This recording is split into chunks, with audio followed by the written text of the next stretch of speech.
渴望就可能，心动就发生。本节目由酷爽带感点燃无限渴望的百事可乐冠名播出。好品牌，好价格，上天猫。本节目由天猫赞助播出。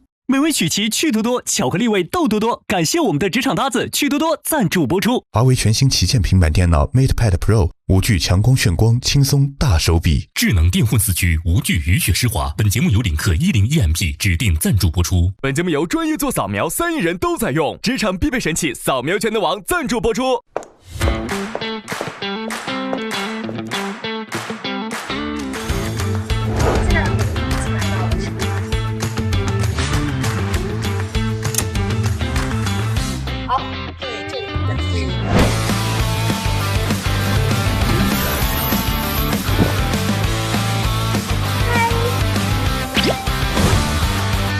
观众朋友们，请看大屏幕。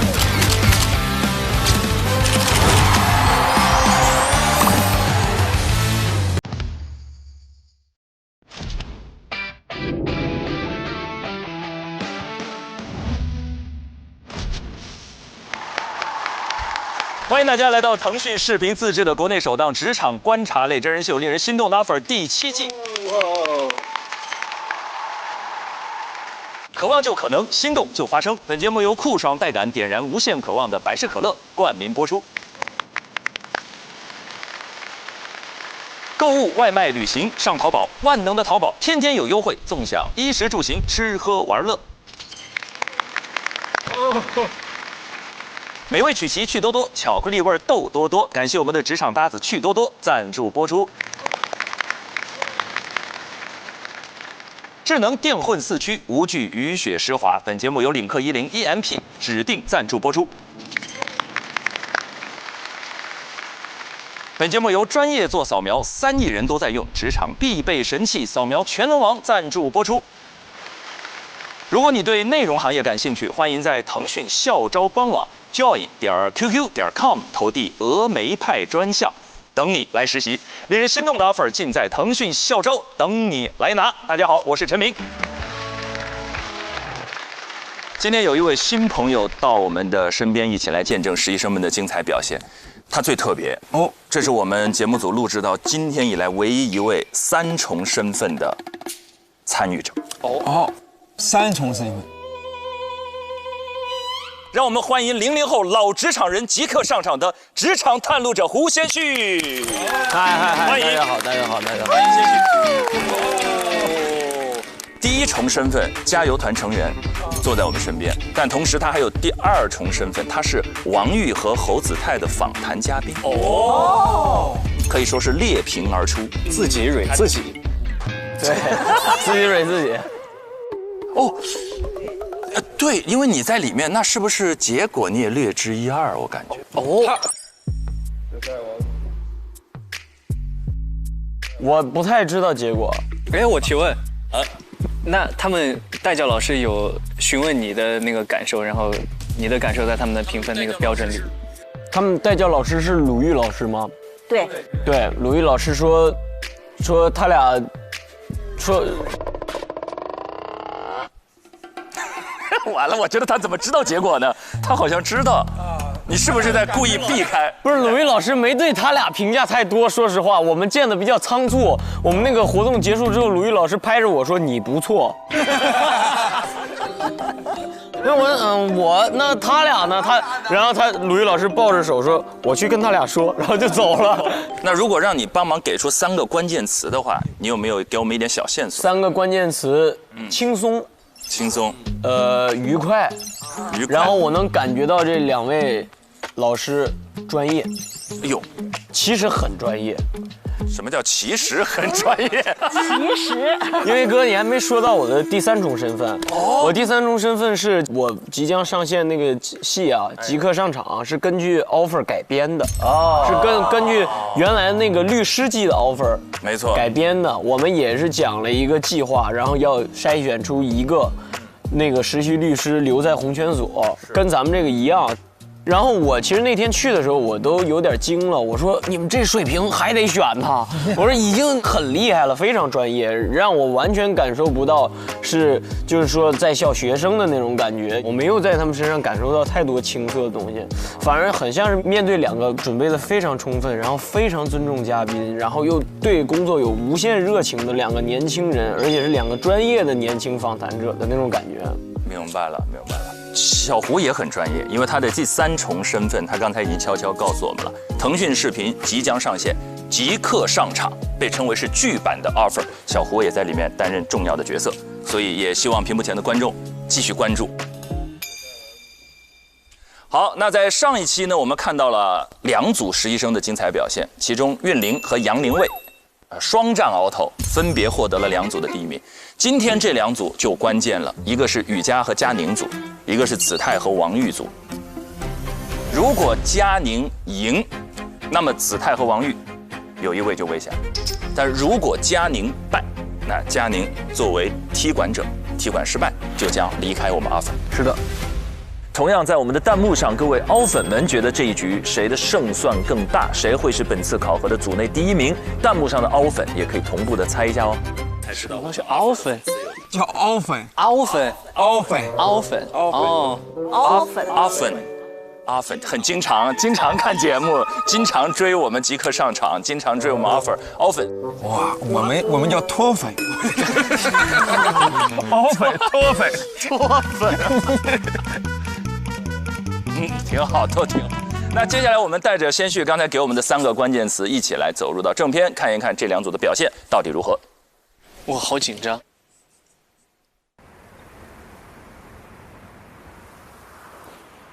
来坐，好。看来你们感兴趣的方向也都还比较统一。我们这个考核呢，是需要你们来完成1期娱乐新闻资讯栏目《东方新娱乐》的制作。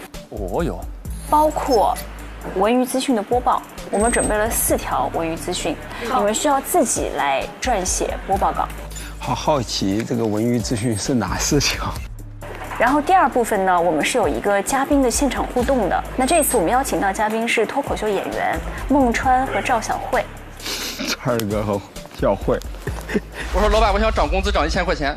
老板说行，给你涨1500，但是你要返我500。我说那你录音，要不然我没法给我媳妇解释。然后你录的时候就说我返了你1000。昨天赢不了 PPT， 今天交不出 PPT。PPT 是什么高贵的东西啊？怎么随便在什么地方都可以支配我？我现在对 PPT 已经 PPTSD 了。这俩人挺好仿，其实人好啊，可以出东西出效果。孟川和赵小慧，那你们的形式呢，也不仅限于访谈啊。因为是综艺类节目，所以你们是可以想一些像类似于游戏啊，或者是其他的一些串场的方式的。好的，他们俩播报都很强，但是这个要娱乐感。哎，这要轻松，娱乐感挺要出梗出效果。但这个是要撰写台本的，因为我们提前要发给我们的嘉宾。那这个台本呢，需要你们明天在6点前给我。那我们这个录制时间一共是60分钟，相对来说稍微可以 freestyle 一点。对，进来，我们东方新娱乐的主持人，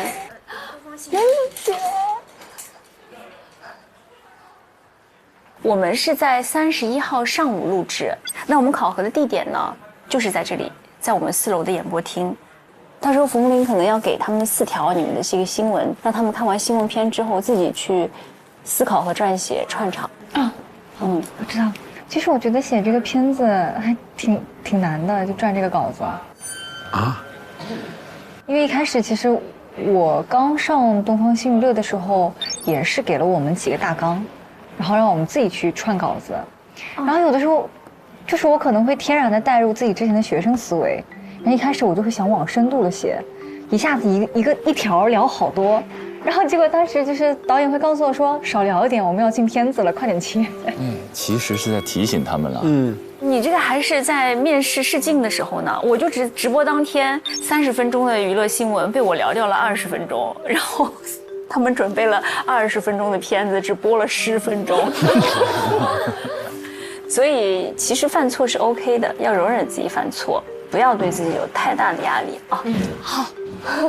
这说给雨佳听的，雨佳上次哭成了悲伤蛙。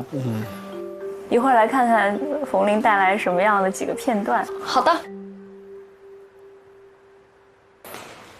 鲁豫老师是一会儿再过来跟咱俩讲是吗？不知道呀，就在那儿待会儿吧。他们是个零分组哈。零分组，你这名字起的，哪里疼扎哪儿了？零分组。他俩的组合名叫00后，怎么样？00后，可以。可以。关键采访完这个组合就解散了。这叫限定组合。22点30分之后，你们两个进入演播室，我们先把演播室合作的机会、开头和结尾以及串联。真的去感受你说的话。我强调是直播流程，也就意味着你们错了就是错。他们雪上加霜的是，代教老师还出差了。还没回来，还没回来，操蛋了！这低气压组。Hello， 王玉，我还要过一会儿才能到现场。你跟子泰两个人可以先做一些功课。你们知道嘉宾是即刻上场的剧组导演邓科，还有演员胡先煦。哦。还有，因为这个剧是根据就是这个令人心动的 offer 之前关于律师那一季。来有这么一个剧集，那你们就先对他们俩做一些背景调查，然后待会儿再聊。所以提前加了他鲁豫老师的微信还是有用的。你把鲁豫老师微信推给我，我给你发过去。哦，鲁老师加我了。我们采访的那个2个人是谁来着？胡先煦。啊？胡先煦。我们2个要采访胡先煦。我们2个要采访胡先煦。为什么这么不敢相信？完了。先煦，你到底做了什么？先煦。我没有采访过明星。一说这话心里就怯了。对，他如临大敌。你把他当普通人看就好了。可以把他当普通人看，但毕竟他们还是明星。啊，这些许都不知道吧？我不知道，完全不知道，都幕后。那谁知道背后这么区的人？还把人请到现场来看。要知道先煦就不去了。多长时间啊？这个节目？90分钟，1个半小时。对，但其实访谈1个半小时算很短的了。哇，那你蛮厉害哦！1个半小时的直播访谈，你觉得很短？其实王玉那天反而略显紧张，但是他这会儿一直在安慰那个。对，他经常是这样，王玉老师，这是王玉老师的特性。他会安慰所有人，然后上场，他负责紧张。对。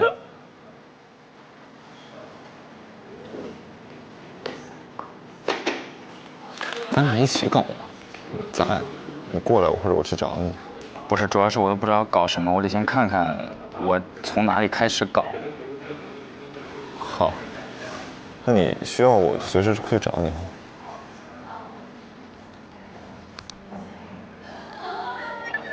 我师哥呀。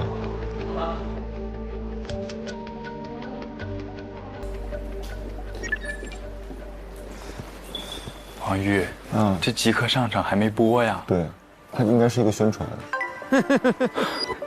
做功课，功课没有。功课网上搜不到，这。哎，你是在干嘛？在搜集他们的资料？对，你有啥想法可以同步给我。我现在也就是在搜基本信息，也就是网上都能搜到这些资料。别的还。鲁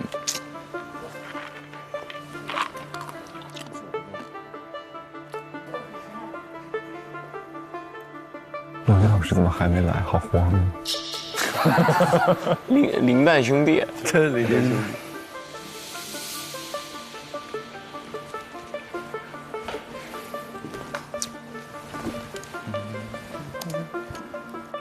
你们3个现在是一组了是吗？哇，跟你们的工位好搭配啊！这是我们的讨论桌，很好很好，我相信你们一定默契程度会很高。你天天聊天谈心。3个人当中只有1个人可以得第1哦，你们俩要争点气，老拿第1很没劲的。老拿第1很没劲儿的，我天哪！唉，现在他们所有的话都听着在讽刺他。子泰，哎，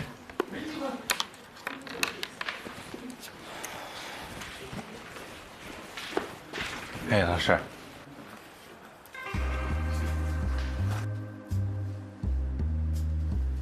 你前面好像就访谈没有试过啊？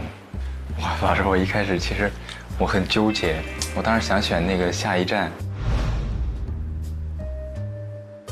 主要也是觉得下一站有点竞争有点激烈，其实也很简单。我没想到，他当时是避开庞征，选了王玉。因为3个人是吧？我多一个人，没事，选什么都一样。好，挺好，挑战一下。子泰的眼神有点茫然。定心丸来了，定心丸。访谈还得是鲁豫老师啊。Hello， 鲁豫老师好。我找那个王玉跟那个在陈晨老师办公室里了。鲁豫老师来了。Hello， 哦，来了。一下找到定心丸了。谢谢你那个收留他们俩。谢谢老师，谢谢老师。赶紧，对你们俩好好再问一问吧。收留。哥把您盼来了。不好意思，我那个刚下飞机。老师，您从虹桥直接过来的？那个浦东。哦，浦东。对。老师，您要不要喝点水？没事，我刚才喝了。分组之后，内容你们知道了。对。就做一个圆桌，4个人的。你们2个人对2个嘉宾。所以你看啊，就是我看到这个选题以后，做功课特别重要。我就跟你们讲，我会怎么做功课。哎，干货了，授人以渔了。那我肯定看他们俩过往的剧，看看网上有没有对于他们做的那种长篇深度的报道，包括有一些网上比较有营养的评价。嘉宾一下感受到你对他的作品很熟悉的话，他那种信任感和那种职业的满足感就会很不同，所以熟悉嘉宾特别重要。我能够找到你们俩和他们俩和这个剧和我们这个节目的共同的一个连接，就是这个词 offer。是的。你们在争一个 offer， 这个剧关于一个 offer， 所以找到某种连接。而且谈话允许跑题。以前我老跟文涛我们开玩笑，他做锵锵的时候，他们的那个口号叫“锵锵3人行，跑题跑不停”。主题其实是一个切入点，但你从这个主题你要引申出各种各样的，因为你肯定你有你的好奇，他有他的好奇，形成这么一个谈话氛围的那么一个场子，我觉得很重要。你说的每一点都很到位，就是我觉得我很难想到这些，就是我看到这个选题之后，我瞬间能够想到的这个点，然后你们从各自角度，专业，拨云见月，你看这孩子们。对，然后老师其实想请教您一个点，就是我俩怎么去准备去配合这个点。我们2个人不用特别分工是吗？他俩好在乎这个事情，要分工这个事情。他们前面的合作就不太顺畅，就是大家主动说话，主动表达，一定不要怕对方抢了我的一个问题，但一定要找到不同的角度，就从你的各自的切入点去问。其实基本定调就是我如何得到我人生那个 offer。最重要的一个就是你们内心有没有真实的好奇，比如你告诉我你对他们俩的真实的好奇是什么。我先说胡先煦吧，我对他最想问的其实就是他现在已经有很多成就了，他还会不会为下一个 offer 焦虑？我已经开始焦虑了，已经开始。对，我觉得这个很好，就是你们可以从自己出发，就是此刻我是焦虑的嘛，因为我们在等着这个 offer 能不能拿到，这是你们俩都可以去问的。老师，我刚才想到一个，我确实也很好奇，想让他们给我们现在年轻人建议。对，这个就很有意思了，我觉得。然后老师，我刚才还想到了一个环节问题，谈话场建立以后，我们需不需要设立一些比较固定的环节？不用，谈话是没有必要 Q 流程的。老师，我突然想到一个提问技巧，就比如说刚才我刚才突然想到，我觉得这个点很好。子泰怎么了？子泰怎么了？不在状态。对呀，子泰有点荡啊。还是说他觉得他有自己担心的问题？这个可以问导演，就是你怎么调教演员？可以问一下。我其实想问的是，比如说他在他们这个班里面的竞争当中，他会不会有这种焦虑啊？用一种很青春的方式把他们拉回来，我觉得是可以的。然后像胡先煦，他有很多的这种经历，他对于我们这种职场的很担心拿到这种 offer 的人，有没有什么建议？其实基本上胡先煦没有职场经历，目前的明星，但是有一个什么是相同，就是一开始的被选择4个乙方。其实演员跟导演就是乙方，主持人也是乙方，所以你这个点特别好，就是4个乙方。咋了，子泰？雄起啊！有些问题可以从你们现在的真实的困惑说。比如子泰，你现在你觉得你的困惑？我感觉刚刚这些他有的困惑我全都有。OK。是这样的，老师。有些时候，因为在一个90分钟谈话里面，不可能随时随地都是那个情绪气氛特别高涨的，有些时候可能会有点掉，不要害怕，话突然掉那了，没事儿。对，老师，其实我是现在其实挺轻松的，虽然我今天可能有点沉默，我觉得可能后天我到了那个地儿，我开朗的那一面会展现出来的，而且我话会很。是的，一定要相信自己的专业性。其实像你们都算是很有经历的专业人士了，但是那么你依然会觉得，你看我还是随时随地要去寻找一个机会，而且我要时不时的要被考核，这个被考核是特别讨厌的一个事儿，特别讨厌老师，特别讨厌。你知道关键是为什么吗？因为我们这行是无从备考的，你的标准是什么？我认为我们做节目本身没有 KPI， 无法量化我怎么样就好。我觉得体育比赛是最公平的，因为它就是简单，更快、更高、更强。那你说我们谁主持的更好？这无从界定。无从界定，所以我们心里面得有一个信念。就你的信念不能没有，子泰。明白吗？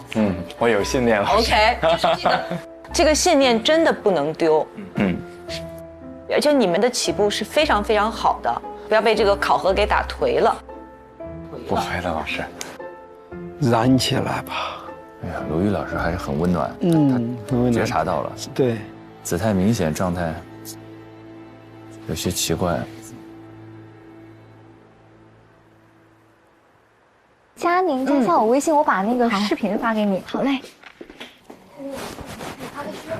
你们俩好像啊。真的吗？长相吗？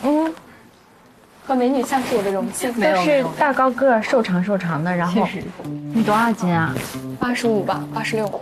你也差不多吧？大差不差。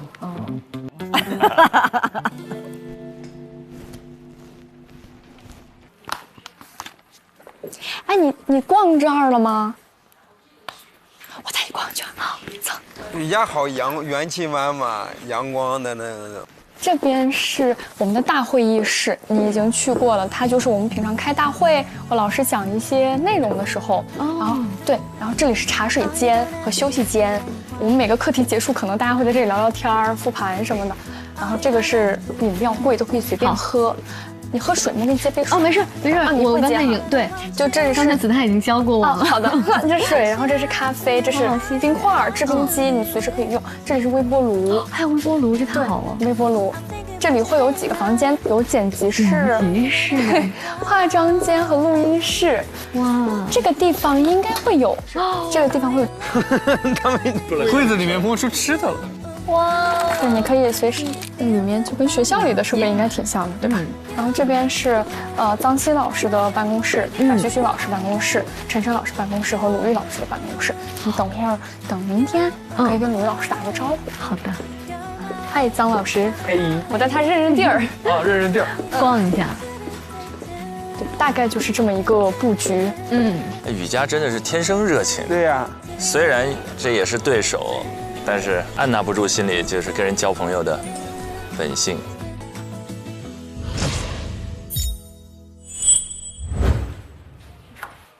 佳宁雨佳，好，走了，准备好了，东西拿好。好嘞，我们直接下楼走了。OK。是不是我们是第一个下班的了？人不都是开心第一个下班？你们要去哪里？我们要去，你猜。接下来的安排应该会让你们很开心。我要请我的组员今天晚上去吃饭。我真好，太好了，正好刚才咱俩午饭都没吃好。常见，哇哦，开心。吃完饭之后，我们一块儿去看音乐剧。哇，什么音乐剧？老师？是我们家先生演的音乐剧。哎呀，呵，我要被幸福击碎了，太幸福。对，如果你们愿意的话，你们还可以留下来跟2个演员交流一下。太愿意了，这么好的机会，对吧？雨佳松弛下来了。这是雨佳真实的那一面开始，活力满满。谢谢老师，去准备一下吧。羡慕，我也想，我说我也想去。你们走了，拜拜，拜拜，拜拜，明天见。哎呀，在所有人羡慕的眼光中，没想到第一天下班这么早。你们知道有一个节目叫《深入人心》吗？我知道。哦，对。然后今天演出的2个人就都是参加过第1集《深入人心》的，一个是我先生叫于迪，我知道啊，对。于迪老师是这一家呀，戴眼镜的于迪老师。哦呦，我今天才知道。还有一个跟他搭档的是龚子淇。哇，好期待！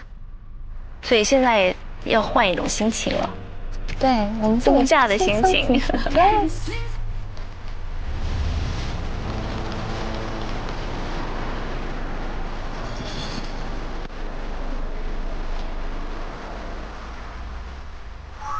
哇，好有感觉啊！哇，好不错啊！我们的小酒馆，好有感觉。你们俩坐对面吧。好的。我事先点了几个菜，就这儿的特色菜，但也不知道你们喜欢吃什么。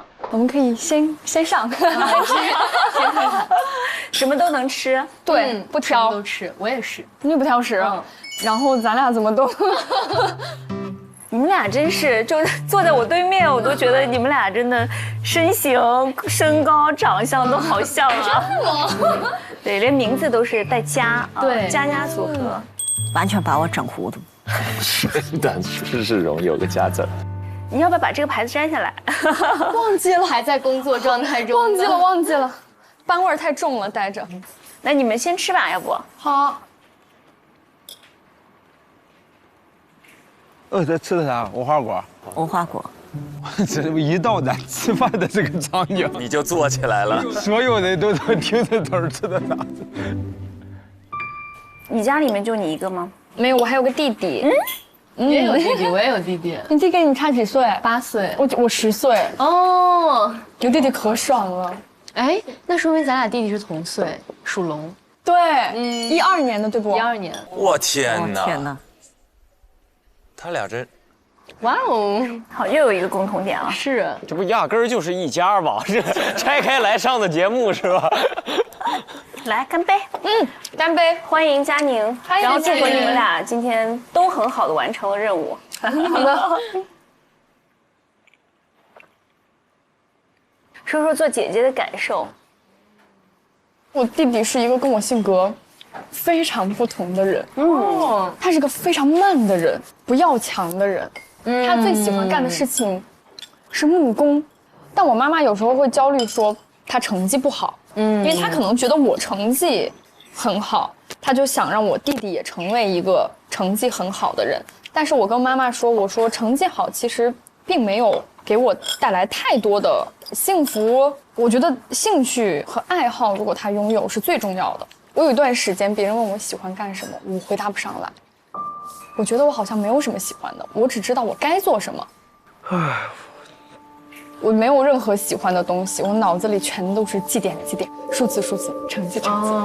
我是到研究生之后，就是功利主义全部都换了。姐说的有一个点特别戳中我，就好像有一段时间也不知道自己喜欢什么，就是在被我们现在所学的这个专业不停地往前推着走。就我每个假期就是也都在找各种实践的机会啊，或者怎样，我就会觉得我一回到家，一下子我就不知道自己在干什么了，就会觉得特别空虚，完全没有任何满足感，我也休息不下来，然后我就很想赶紧回到北京，继续可以找一点事情做，然后我就会觉得心里才比较踏实一点。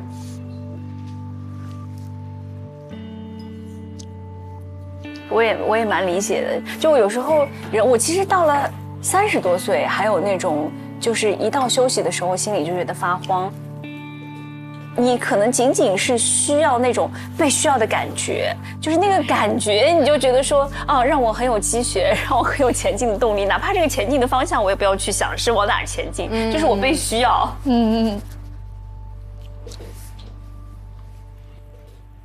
但是你有的忙是好事儿，哪怕是从学习的角度，就是最好的学校是哪里？是社会。所以你看，我们在我们的这个实习过程当中，庞真的表现特别好。我觉得他可能在社会上的历练会更多一些，遇到新的问题，解决新的问题，就是不断的遇到问题，不断解决问题，这个过程就是最好的学习过程。对。所以我觉得你们能来这儿特别好，因为你们在迅速这么短的时间内遇到了那么多的问题，就一下子能够成长，学到很多东西。是的，这次就深刻的体会到了学校和社会的区别。就之前说实话，我一直认为我在学校里面算是很能答题的，对，就是很会考试的一个人。但3轮考核我已经失败2轮了，彻底吸取了教训，就感觉我之前在学校考试很在意的东西，在社会上不一定很需要。这个状态很好，已经在成长了，已经在改变了。我觉得真的是在失败，虽然我失败每次都哭，失败2次哭了2次，但是在哭的这个过程当中，我是觉得真的在成长，就不是说我哭完就结束了，是我真的看到了好的人做的东西，我知道我该怎么做。我妈妈是一个对我要求比较高的人，但她的要求不是挂在嘴上的，说我对你要求很高，你一定要做好。而是他会说，我相信你一定可以，你都第1了，对吧？怎么样？就是他会潜移默化的给你有一些压力。所以我这个第1，我觉得一定程度上不是为我而考。我问过我妈妈一个问题，我就说，你能接受你的孩子是一个不优秀的人吗？我妈说，我好像接受不了。压力好大，压力好大。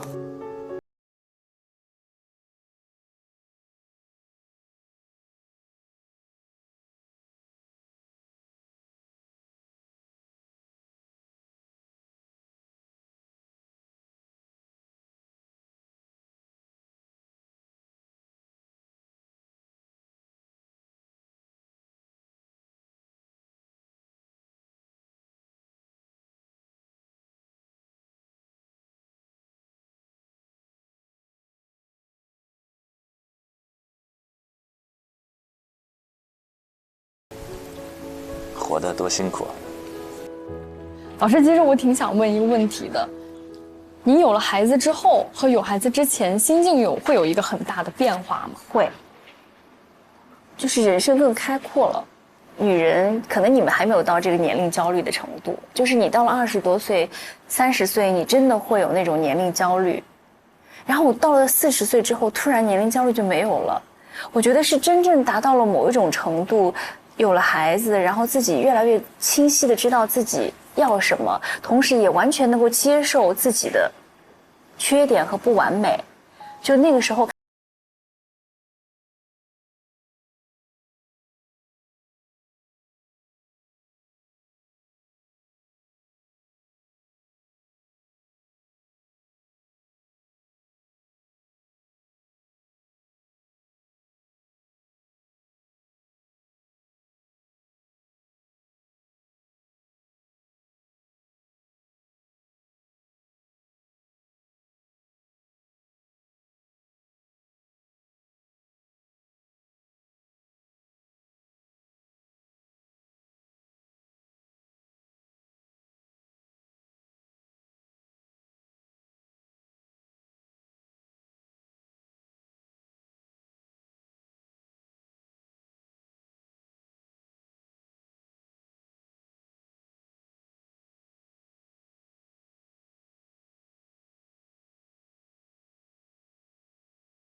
是，我真的很满意现在的生活，我觉得我很幸福。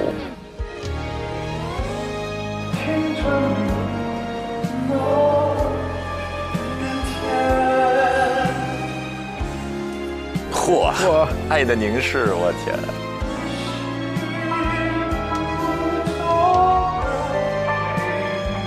笑得太甜了。我的身体里已经没有任何对生命的气息。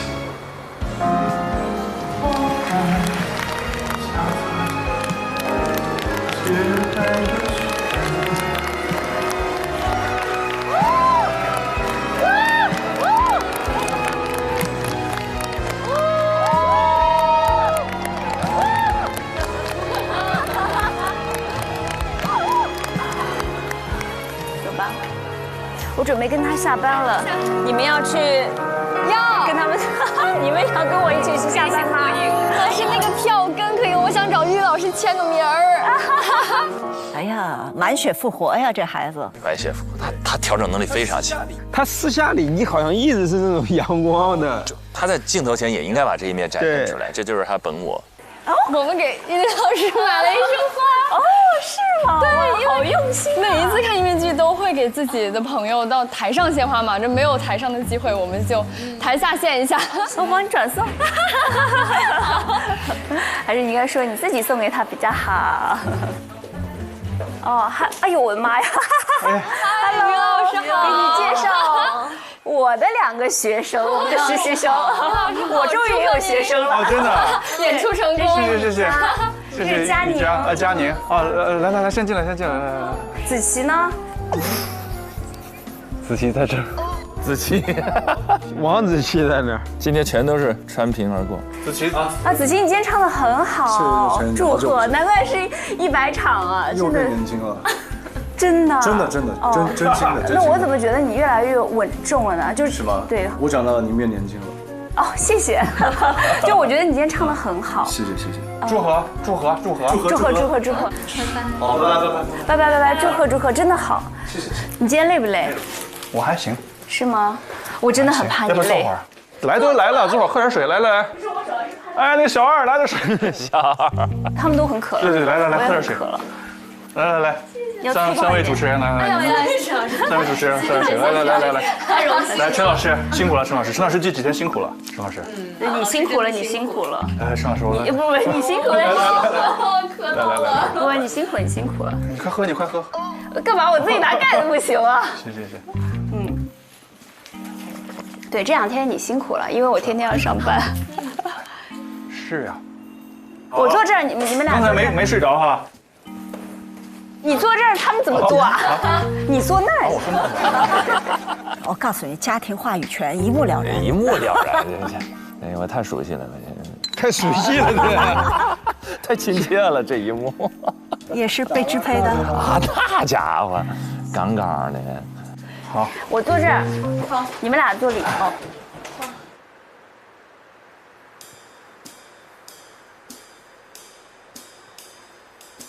咋了？尬着了？突然间陷入了尴尬。瑜伽开启个话题。瑜伽开启。那于老师太辛苦了，连唱2个小时。于老师，你觉得在就是这一场里面，才开始采访了，这是主持人的职业习惯吧？这几个场，你最喜欢哪一趴？这是个好问题。怎么就开始采访了？而且我刚还跟那个陈老师说里面有一个设计我特别喜欢，而且是我们那个视角才能看得到的，就是它有2个圆圈的交融。对，就是这确实也是原著当中有的。被迫上班。于老师说：“我这刚刚演完，不是下班了吗？”哇，你们都看得这么。老师，所以您也参与到了这个话剧整体的舞美行动的整个的设计当中。我其实。于迪老师本人的性格啊，日常生活中的一种表现的状态啊，会不会和剧里呈现的会很像？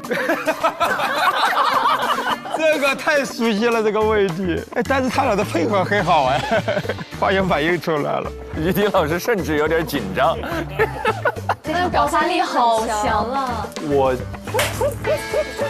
都出现了很多次，是不一样的点，他会在于最后他也会像这样一样吗？然后我也很好奇，他会离开我真的没想到是结尾，我真的没想到是这个结尾。好了，那是不是也早点回去休息吧？主要我觉得你们俩都真的很累。就是你们很累，你们很累。哎呀，于老师还得是我老婆。加油加油加油！谢谢于老师，祝你们有很多新的棒的舞台。会的，走。谢谢老师，老师再见，拜拜，拜拜。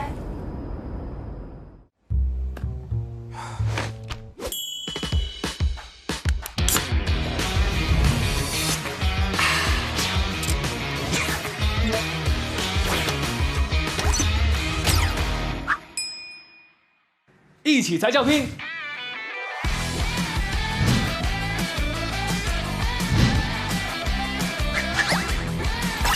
百事一起拼，渴望就可能。好玩好玩。这职业习惯你会有吗？就是不知道为啥的时候开始采访。我还好，太吓人了，被迫上班，被迫上班。刚才我们看了一下他们整体2组的备战状况，那第一组是00后组合，那第2组是双加组合。我们先说说这个00后组合好了，王玉和子泰2位在一起，子泰有点荡。哎，对，我也很好奇子泰这次的一个心情和精神状态到底发生了什么样的变化。我觉得他一方面压力大吧，因为他知道说淘汰或者不淘汰，主动权不完全在自己手里。是，第二，我觉得他第一次去挑战一个访谈，再加上要跟王玉合作来搞一个访谈，我觉得这他心里是有压力的。是因为王玉比较强，还是说王玉在风格上、在合作上？你看他什么时候荡下来的？就王玉在不断的输出说，我觉得我可以问这个，可以问这个，可以问这个，就荡下来了。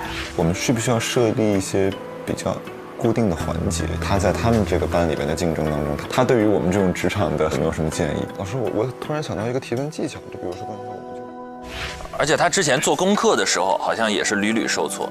上网一查，发现没什么可以查的内容。那结果一见面，鲁豫老师哒一大串下来，他就觉得，哎呦，确实这些其实我刚才本应想到，但是现在好像落入下风，心理压力也很大。作为访谈者，可能最基础的准备工作重合度太高了。对，他们本来就要做分工嘛，结果简单一聊，俩人给自己领的工是一样的，所以就不知道分给别人什么。是的，而且他们这一组本来是合作，合作当中又有竞争，竞争当中又得合作，这个也很微妙。哎，你当时在接受采访的时候，你有感受到他们2个合作的时候又有那种竞争的感觉吗？没有，其实咱马上就能看到了，我觉得他俩配合的非常好。我呀，还是小看我们剪辑师了吧？竟然敢说没有，一会儿这个眼神里的交锋啊，字幕一配，对 BGM 一上，他要是当着我跟邓克面，他俩干起来，我俩得傻了。这怎么弄啊？这他们俩干起来。刚刚王一给我，你怎么能这么问呢？这个问题问的也太差了吧？应该这么问。来，让我们换一个角度，然后变成我俩在那打圆场。我觉得这个问题还可以。其实所有的职场，它不是都是又是合作又是竞争嘛？因为你想，任何的那个事情都会一个小组合作去完成嘛。然后你升职加薪不就少数人嘛？所以在这个意义上，你们就是对手。所以它符合所有的职场的所有环境嘛。职场的本质。对啊。你还别说，咱们 offer 节目的本质也是这样。对啊。每一季不都是所有人进来合作，但是为那最后1或2个 offer 名额。只不过他们更显性化。对，在这个较短的时间里爆发出来。这是刚才是00后组合我们的观感啊，接下来还有另一组是我们的雨佳和佳宁双加组合。双加组合，我感觉雨佳这一次的状态回来了，对，赢了一次之后信心回升，然后整个带着妹妹一直在往前走。他们这一组我觉得还蛮期待的，包括跟带教导师的沟通，在吃饭的时候有了这种生活中的交流之后，对，是不是状态会更松弛？对，而且雨佳感觉生活里她就是个阳光那种女孩，所有的你看她所有的回应都是那种特别积极，能给人情绪价值的。和美女像是我的荣幸。没有。刚才咱俩午饭都没吃好。什么音乐剧老师？她只要自然而然就非常有魅力，非常有魅力。然后他们在聚餐的时候也提到了各自的家庭，他们竟然有一个同属龙的弟弟。对，他们俩的真的身上有太多的相似点了。在家庭教育上，雨佳其实分享了，她妈妈应该是一种压力比较大的那种，而且基本上都把这种心意都灌注在自己的大女儿身上，所以必须得优秀。她终于有一句话很打动我，她说有一半是为了我自己，一半是为了妈妈。这其实比如说自己所处的家庭教育，或者说我们有孩子的情况下，对孩子的家庭教育当中，是这种无法接受孩子不优秀的心态吗？还好。就是没有什么硬性标准去评判优秀或不优秀，对，就是成绩好也不是说就多优秀，成绩不好也不是说这人就不行。读书的时候肯定会对成绩有一些要求嘛，就肯定不是希望我这个成绩特别烂的一个学生，但是也没有说啊要求我一定要考到班里第几名，学校第几名，只要我每一次考试有一些进步，哎，就会给我一些鼓励啊。这些，但从来没有说要求我必须第一名这种，而且我也不接受这种要求。我能感觉到，生活中跟子琪相处，他就是满满的安全感，他会让你觉得就是舒服、自然，会让人非常松弛，就有这种人格魅力。这跟家庭教育也是相关的。对。俊林呢？我属于那种放养型的，就我妈他们从小也管过我吧。小学1、2年级的时候，一定要我在那个沙发旁边写作业。沙发旁边，对，就是客厅，然后他给我安了一个那种小课桌。对，那你在沙发旁边，他们看电视。哦，就是给你增加这种分心的小挑战。然后我的成绩就越来越不好了。这是什么设置？搞了2年之后，哦，竟然搞了2年，你爸妈都没意识到，说孩子成绩会。你说我这天天也看电视的时候也看着他，他们当时就是这样说的，说不管你了。后来就发现做作业什么的，我就还是习惯自己做，然后他们也理解了之后，也发现其实我自己做的那个效率会更高，然后自己学的话效率也会更高。后来就学习上面的事情，他们也就放手了。现在工作上的事情，他们也放手了。自由翱翔，多幸福！先旭有吗？在家庭教育上，就是希望我的一儿一女能够开开心心吧。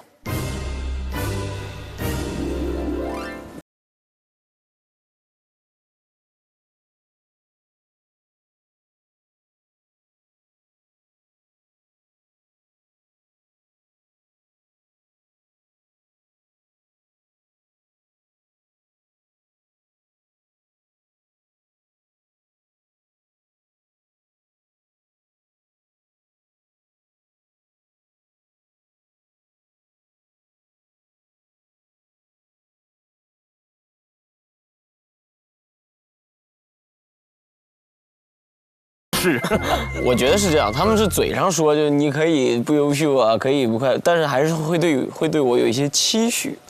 对。然后我父亲可能会相对严格一点，就希望我可以什么都做得更好。但是这2年又有点返回去了。这2年特别能感受到我父母经常害怕我过得并不快乐，偶尔见到我就老问我你开不开心什么的。然后你只要开心就行了，你不用那个太那什么。但我自己又突然开始对工作上的事儿特别上心了。所以你看，父母要的只是你好。你既然已经在工作上那个自己很努着劲儿了，他们就希望你开心。对，你只顾着开心的时候，他们说那你多想想工作。对，真是就帮你平衡一下，其实就是。是的。志胜呢？我爸妈一直要求是那种比较严的，我那个词儿都不叫说优秀，叫你得有出息。哦，有出息是比优秀更，沉痛的一个期待，更沉痛的一个期待，就是你得有出息，就是你的分数是和你这个家庭将来的命运是息息相关的，在他们看来。小时候你就是会觉得你这个分数是能牵动你爸妈的所有的情绪的。因为他们的期待也好，他们的那种，希望或者是我不知道怎么形容那种很有点沉的那种期待，那种干啥的，就他们经常会让你觉得你如果考不好，你这个家庭都会变得越来越差。他们一开始对你有比较具体一点的期望，没有，比如说，为啥说他们说期望就是有出息？因为他们也不知道你将来要做什么。能够说有出息，能知道的一件事情就摆在他们面前，或者摆在我们面前，唯一的途径就是学习。他有一个概念就是，不一定。这个学习好，就能有出息，但是学习不好，肯定完了这辈子，肯定完了，有这种感觉。对，其实这个事情就会造成一个影响，就是你就不敢试错嘛，因为你试错之后，你知道试错成本是很高的，一次学习不好，你爸妈就会有一大长串的滑坡效应，就是你不是这次考不好，将来上不了好初中、高中什么的，所以说你现在做事情就会很犹豫，因为你大脑里那个做错事情的那个后果的一系列影响会非常非常长，非常非常大。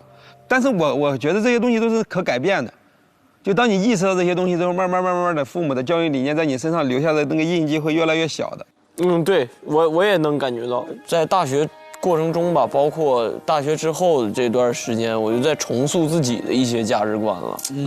对。之前网上有个词儿很火，叫自己把自己重新养一遍。就如果说觉得原生家庭的很多教育模式留下那些痕迹不够满意，并不是不可抹杀的。对。你完全可以把自己当做自己的父母，把自己的心理从小再养一遍，然后培育出新的品质。我觉得这个是很好的习惯。其实你今天用简单的一个分数去判定什么是优秀，我觉得有点狭隘了。特别就我觉得接下来 AI 时代里面，你用你的什么初中，然后高中什么进大学的那个分数去确定这个人优不优秀，我觉得这事儿可能我们想的太少了。但我觉得有一点特别重要，就真是热爱。就你喜欢做这件事情。你看那个。瑜伽说我得到研究生的时候才慢慢找到自己的热爱。咱坐在这儿一圈，我觉得至少都有一个优势，我们至少都干了我们喜欢的事情。是的。所以你就愿意在这个上面花力气，愿意在这件事情上吃苦，愿意在这件事情上持续学习。我觉得这才是最重要的事情。所以我觉得鼓励和支持热爱是父母真的应该做的事情。是，它是内生的动力。对。OK 了，接下来就是看这4位有没有出息的时候了，到了他们展现自己，看他们出息了，出息不？因为接下来他们不仅要备战、要排练，而且很有可能要呈现出自己的作品了。看一看这2组表现怎么样？下一段 VCR。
坏了，扯坏了都！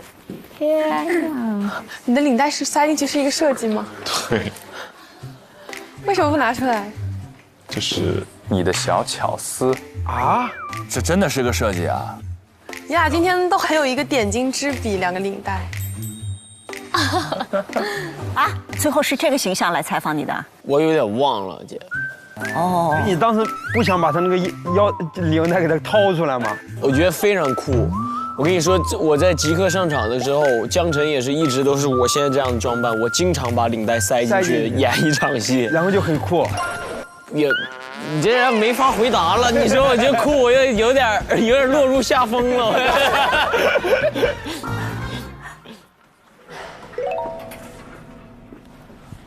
早。晚上好。Hello。老师好。你是新来的同学是吗？对，老师，昨天我面试的时候，然后您好。对，我昨天刚回来。我跟您自我介绍一下。然后我叫刘佳宁，叫我小刘就行。好。然后我是北京电影学院播音主持专业的，现在是大3的学生。哇，你还没有毕业呢。太厉害了。那你接下来要做什么？我是跟陈晨老师组做的那个东方新娱乐。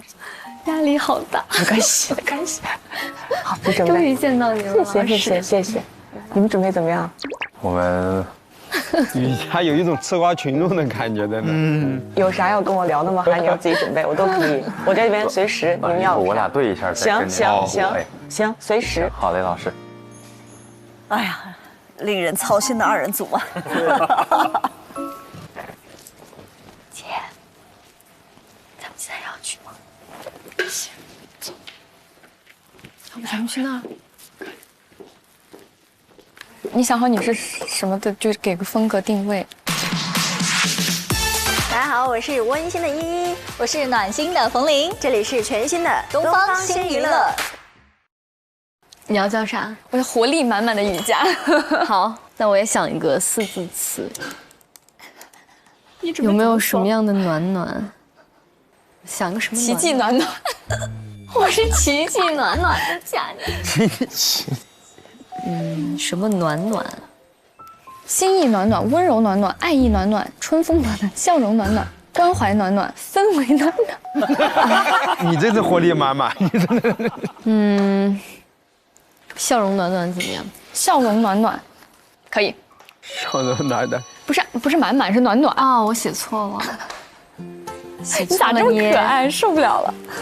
暖暖。对。或者你先说呢？啊，前后说没啥区别。确实，我感觉我先说好尴尬。你有啥尴尬？你不要尴尬，挑战自我。好尴尬，你别看，我这我想赶紧一笔带过。明天咱俩那什么之前，咱俩先做那个，做什么，把自己动起来，热身起来。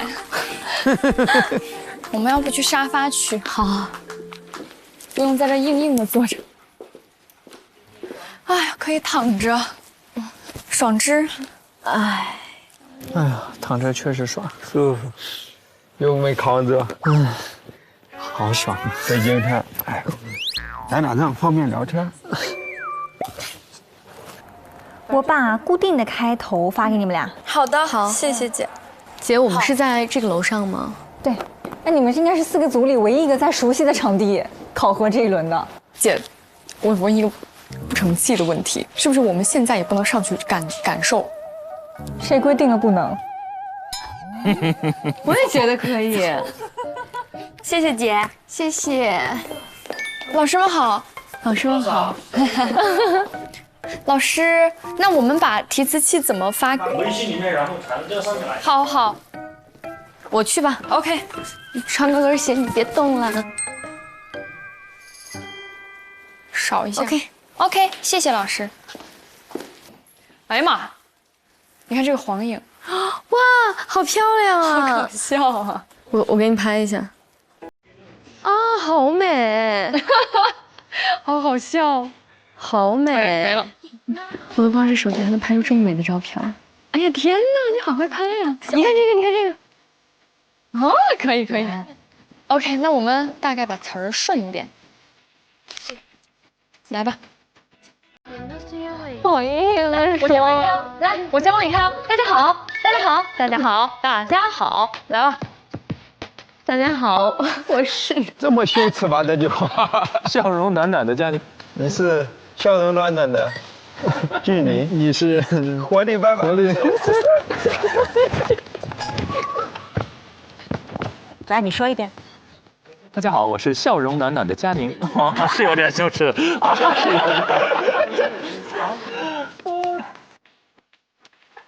笑容暖暖怎么了？对啊，怎么了？笑容暖暖，对啊，就感觉像奇迹暖暖一样，感觉很中二的样子。来吧，笑容暖暖。我不信，来吧。好。Hello， 大家好，我是笑容暖暖的佳宁。挺好的。我是活力满满的瑜伽，这里是东方新娱乐。东方新娱乐都市文娱风向标，每周1到周517点和您准时见面。国色芳华，原班人马打造，还原度那可谓是极高。除了秦昊这样的主角撑场，轮番飙戏，看得让人太过瘾了。他还有另外一个外号，你知道叫什么吗？叫什么呀？他叫熊猫先生。哦，他沉寂多年再度归来，演出了双面人生的反差感，那是嫉妒与不甘，嫉妒。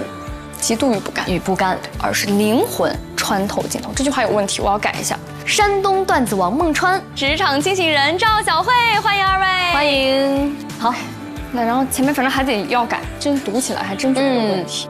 好，走吧。谢谢老师，谢谢老师。山东段子王，山东段子王，这谁给封的王？这还有山东？那广智那算什么？山东段子王问过我们智胜哥广智的意见吗？那个今晚给孟川打一电话。打电话。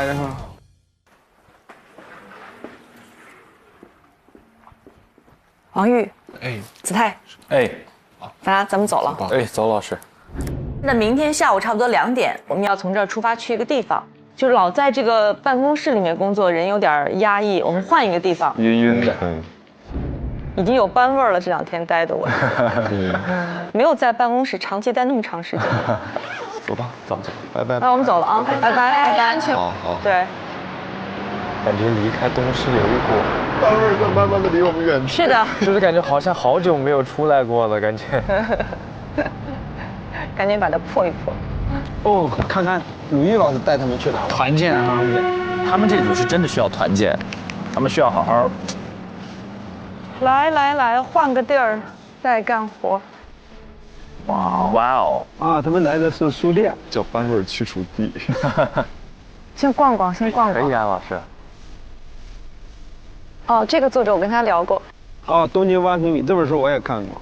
他是一个日本人，用中文写作。哦。他在日本东京住一个8平米的房子。8平米，所以他就写他之所以住8平米，就他认为他不想为了生活中额外的东西去打无谓的工。哇。是某种我觉得在反抗生活，挺酷的。我还见过他。这个事儿是很酷，特别酷。但我后来想了想，我说我最低8平米肯定不够。行李箱都没地儿放。对，行李箱。对，行李箱都没地儿放。哎呦，这个老板挺文艺的吗？上海好多那种小地儿特别坐得住。那我们就坐这儿了。行，好。我可以先看看你们俩做的方案什么的。好。明天把你所有的问题你想好之后，变成一个生活当中你们聊天的那个语境，给我形成文字，我得感受一下你们到时候会以什么样的方式跟对方聊天。只放松一会儿，直接工作，换地儿工作。所以不要相信老板跟你说团建。披着团建外衣的加班。我没有写全。没事儿，不用，就大概的感觉。是一个感觉。对，你给我看一下就行。老师，就是昨天发给你的那些问题，以及今天就是这几个问题，然后其他时间我都在看吴先煦的一些采访的视频，以及一些其他的采访明星的视频，或者采访演员的视频。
好的，只有你个体化的感受，因为你当时在现场，你记得他们做汇报的时候，小剧场什么里3层外3层，什么叫这个哥那个哥那个姐的，这就是一个特别好的，只有你才知道，我们都不知道。而且你这还有个人的感受，真实的感受，这个就很好。自泰的心情感觉笑容又逐渐消失了。你们俩可能需要想一个怎么开始，自然的开始。让他们知道已经开始了。老师，我一般就是跟别人初次见面交谈的时候，我会先从就是夸奖对方。就是我会见到先旭，我可能就会直接跟他说：“先旭，我是你的粉丝，我觉得你小时候特别可爱。我昨天刚看了你在小时候打快板那个视频。”合着是骗我的，兄弟，这是手段呀，兄弟，是粉丝，这个是阴谋诡计啊，这都是采访技巧，这人工作。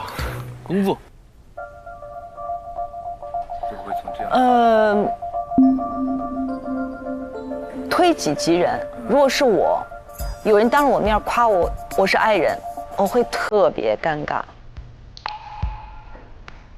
不要忘他是个哀人，哀人很怕这些。好，确实。你的那个开场，我觉得还挺好的，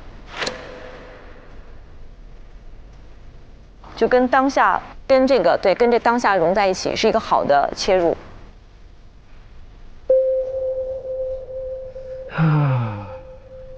王宇那边我感觉框架都已经成型了，问题啊基本上，但是子泰一直很模糊，是不是跟他生病了有可能啊？你们现在可以分几块，我觉得有几个大模块，每个模块里面必须有几个问题，就你们作为经典说这个一定必须要问到的，每个人都要在每个模块里面准备这样的一些问题。好。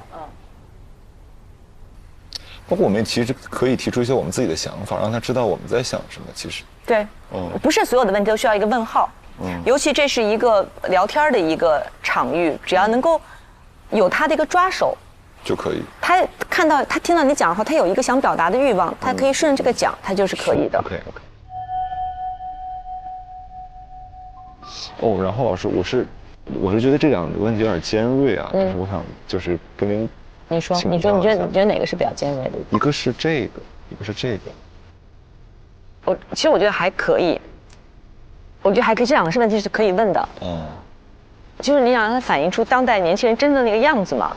他要演，其实是要演一个可能会有班味儿的一个人。就他怎么演出那个班味儿呢？这其实是个好的问题，这你们都可以问。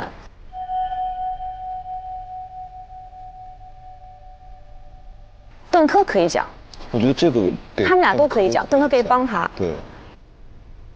师哥，您现在还挤地铁吗？就拍这个职场，年轻人这个职场，你怎么拍出班味儿？从邓科切，就不会有任何冒犯。这么破碎吗？怎么了？感觉已经碎了。他确实有点碎的边缘了。他平时不是这样啊。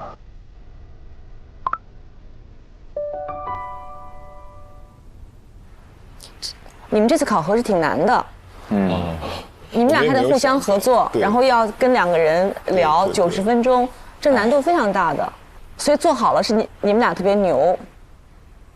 这样万一没有那么好的话，是这个设置太难了，这个你们必须要有，我觉得你们一定要有这样，真的是真的，做好了就是你们牛，没做好就是这个东西它就是很难的。如果是我的话，我一个人掌控我 OK， 我还得跟另外一个人合作，还得。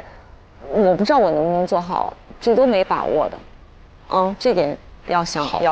谢谢老师，不要一直在安慰我们，不要质疑自己。好，但其实我们2个都有点忐忑，因为我们2个现在都是0分。不用，没关系。这个考核不是说谁赢了，谁得分最高，就最好的，不是。不管他们给你多少分。自己需要给自己这个分儿，有的时候，把情绪多顶上去就行了。要被你安慰哭了。真的没事儿啊。吴毅老师真好呀，真的，他的那种温柔。这你们要相信自己就可以了。感觉子泰这回扛的压力确实有点大。项目也难，要搭配，又是0分。那您觉得我们需要让他们准备什么？比如胡先煦，我就认为他应该回忆一下，就他作为童星那个经历，对，稍微他自己梳理一下，看这种别人在背后设计你是啥感觉呀？先煦，此时此刻觉得蛮诡异的。就这种童星式的小孩儿，那他是某种程度是没有童年的呀。很多童星一说就特别能够共情，什么迈克尔·杰克逊之类的。就是没有童年的小孩，他们互相特别能够共情。是老师，我觉得我特别喜欢他的一点，我就看他很亲切，是因为我觉得我可能跟他的经历比较相似。虽然我不是当演员，是因为我从小就是我上1年级的时候，我爸妈就把我送到寄宿学校了。哦，为什么那么想把你送寄宿学校？他们比较忙，然后他们就是不太想，就是觉得可能就是因为比较忙吧。然后当时是半个月回1天家。哎呦，所以说，即使是小到铺床单，大到生病了，都要我自己去解决这些事情。哦，天哪，小学，然后也没有手机，也没有电话，也联系不到家长，所以我觉得所以他就让我过早的就成熟了。那你们班里面那些寄宿小孩，都是1年级？是的，而且我们上1年级的时候是几十个孩子住在一间特别大的宿舍当中，有3个宿管老师盯着我们。哇！后来等到3年级的时候，我们就搬到6人寝了。哦。那你觉得你有欠缺安全感吗？有，非常有，老师。非常有，我是一个非常缺安全感的人。你安全感是从哪儿来的呢？我感觉我的直觉，你比他是有安全感的人。是吗？他其实就来自于童年的时候家庭给予你的那种。这个很难讲。对。原生家庭很重要，某种程度我能够共情他，因为我小时候是跟我爷爷奶奶长大的，我不是跟父母长大的。所以就是他其实对于小孩是有很大影响的。因为在我长大的过程当中，可能很多人都会夸我，哇，子泰你好懂事儿啊，就是你，哎呀，你看这小孩多懂事，也不哭也不闹，从小就不想家。当时小的时候可能会觉得这是一个值得炫耀的事，但是越长大越发现会有一些后劲儿。我跟你说，懂事从来不是一个小孩应该具备的优良品质。是的，懂事对于小孩来说，他其实某种程度还挺致命的。是的。所以这一点上，我觉得你可以从你的角度问问胡先煦。他应该某种程度也得懂事，因为你童星，你就得比一般小孩也要懂事。对，所以我有的时候我在看他的那些采访的时候，甚至他的一些表述的感觉跟一些眼神，我捕捉到的时候，我就觉得跟我真是有一点点像。其实是可以的，这个你们可以聊一下呀，有可能聊一下。我第一次知道你是小学就。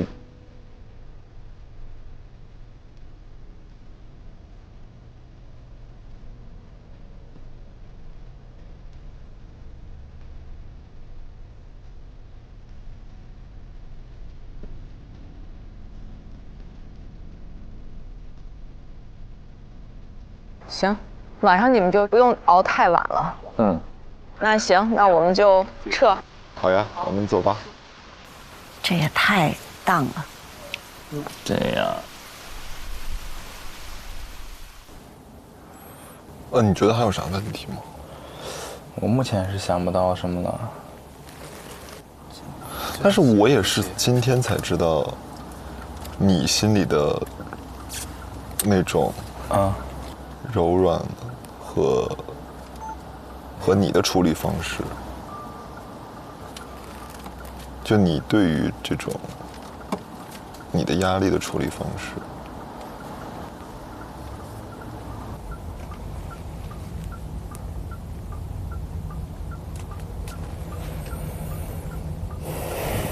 我觉得你要堵车。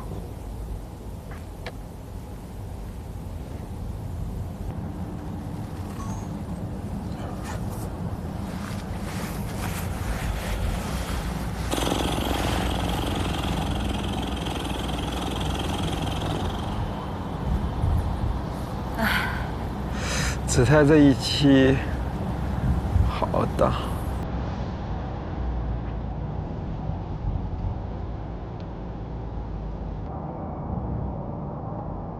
你们这次考核是挺难的。其实我们两个都有点忐忑，因为我们两个现在都是0分。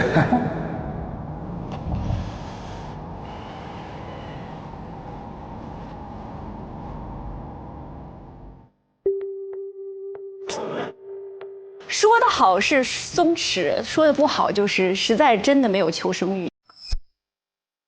对不起，老师。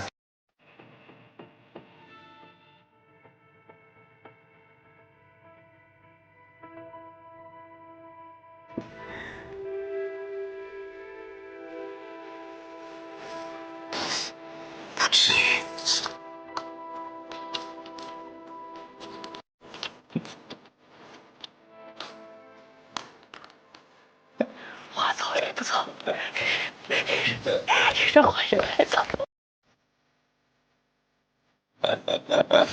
让师姐开心，谁来让你开心呢？子涵，他之前是一直在给大家提供情绪价值的人。是的，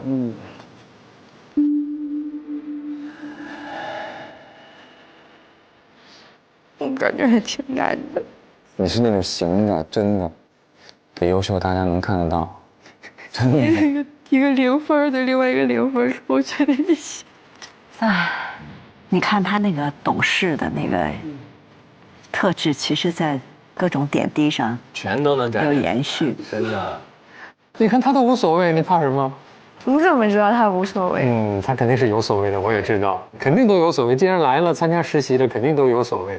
我也知道你们可能就心里会想，准备的这么多，准备的还算觉得不错，怎么就？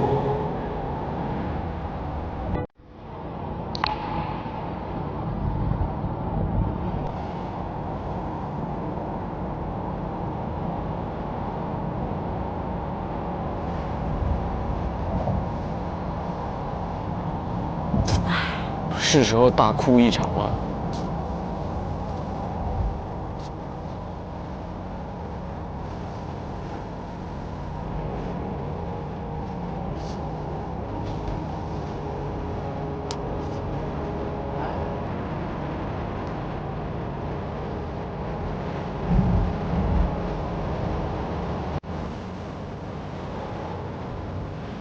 太累了，太累了。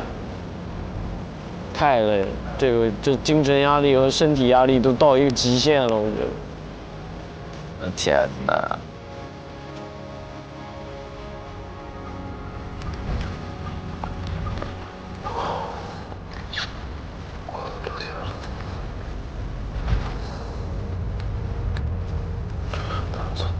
几点走的啊？快1小时睡着。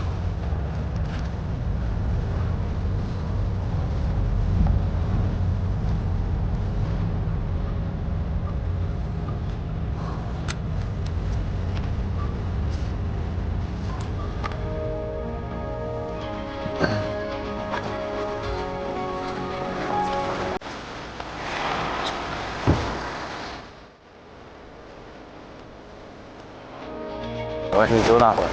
哦。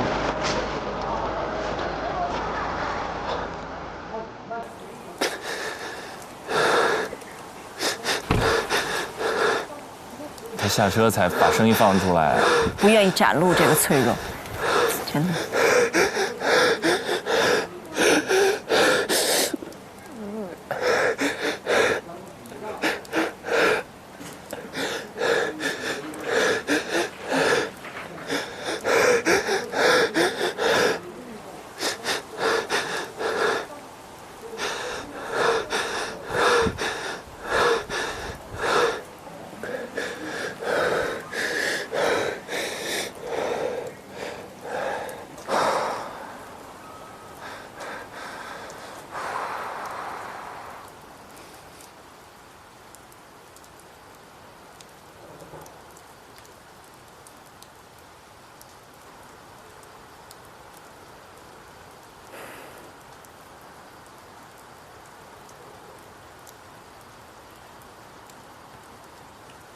回吧。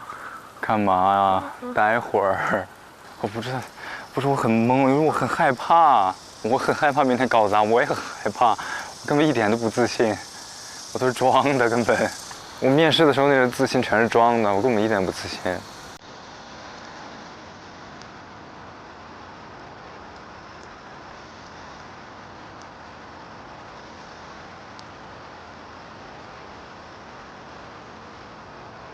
而且还有一点是，我越来越觉得老师们对我有期待，就是你会想，就是你，我可能前3次领带没关系，我还能对脏西老师笑出来，但我要一直领带，我还怎么保持笑容呢？你说我还有什么脸再跟老师们嬉皮笑脸？而且我又是一个不愿意把自己那些什么事儿都说出来的人，我就是很纠结、很奇怪的一个人，我就是。挺要强的，哥们。这种开朗人的那种崩溃。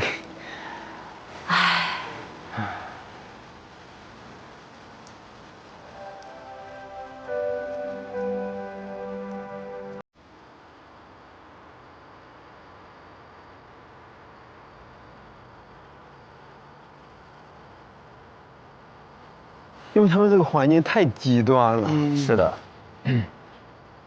太密了，所有的项目，所有的人事儿。回来了，嗨，宇哥。你猜我去哪儿了？我找到了一片特别美丽的草地。没有，汤了，男生之间的共情真是。Take it easy。主要我很害怕，我也不知道明天我会表现怎么样，我也不害怕。你觉得你想问的呗？而且我压力其实就是很大，就是很担心这个事儿。但我觉得你跟鲁豫老师沟通的时候，没看出你的压力啊。我总不能在鲁豫老师面前哭吧？从现在已经好了。你就相信你相信你自己就没问题的。你就看着我的眼神告诉我没问题的。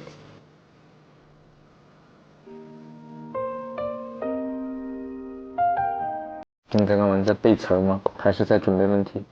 没有，我就是在想怎么用什么样的语言让他们更就开场。你看他怎么开场？对，我就是在看他是怎么开场的，所以我把这份找出来了。他们可以柔软又锋利，张扬又羞涩，混沌又清澈。他们按心情生长，各自独立，也成群结伴。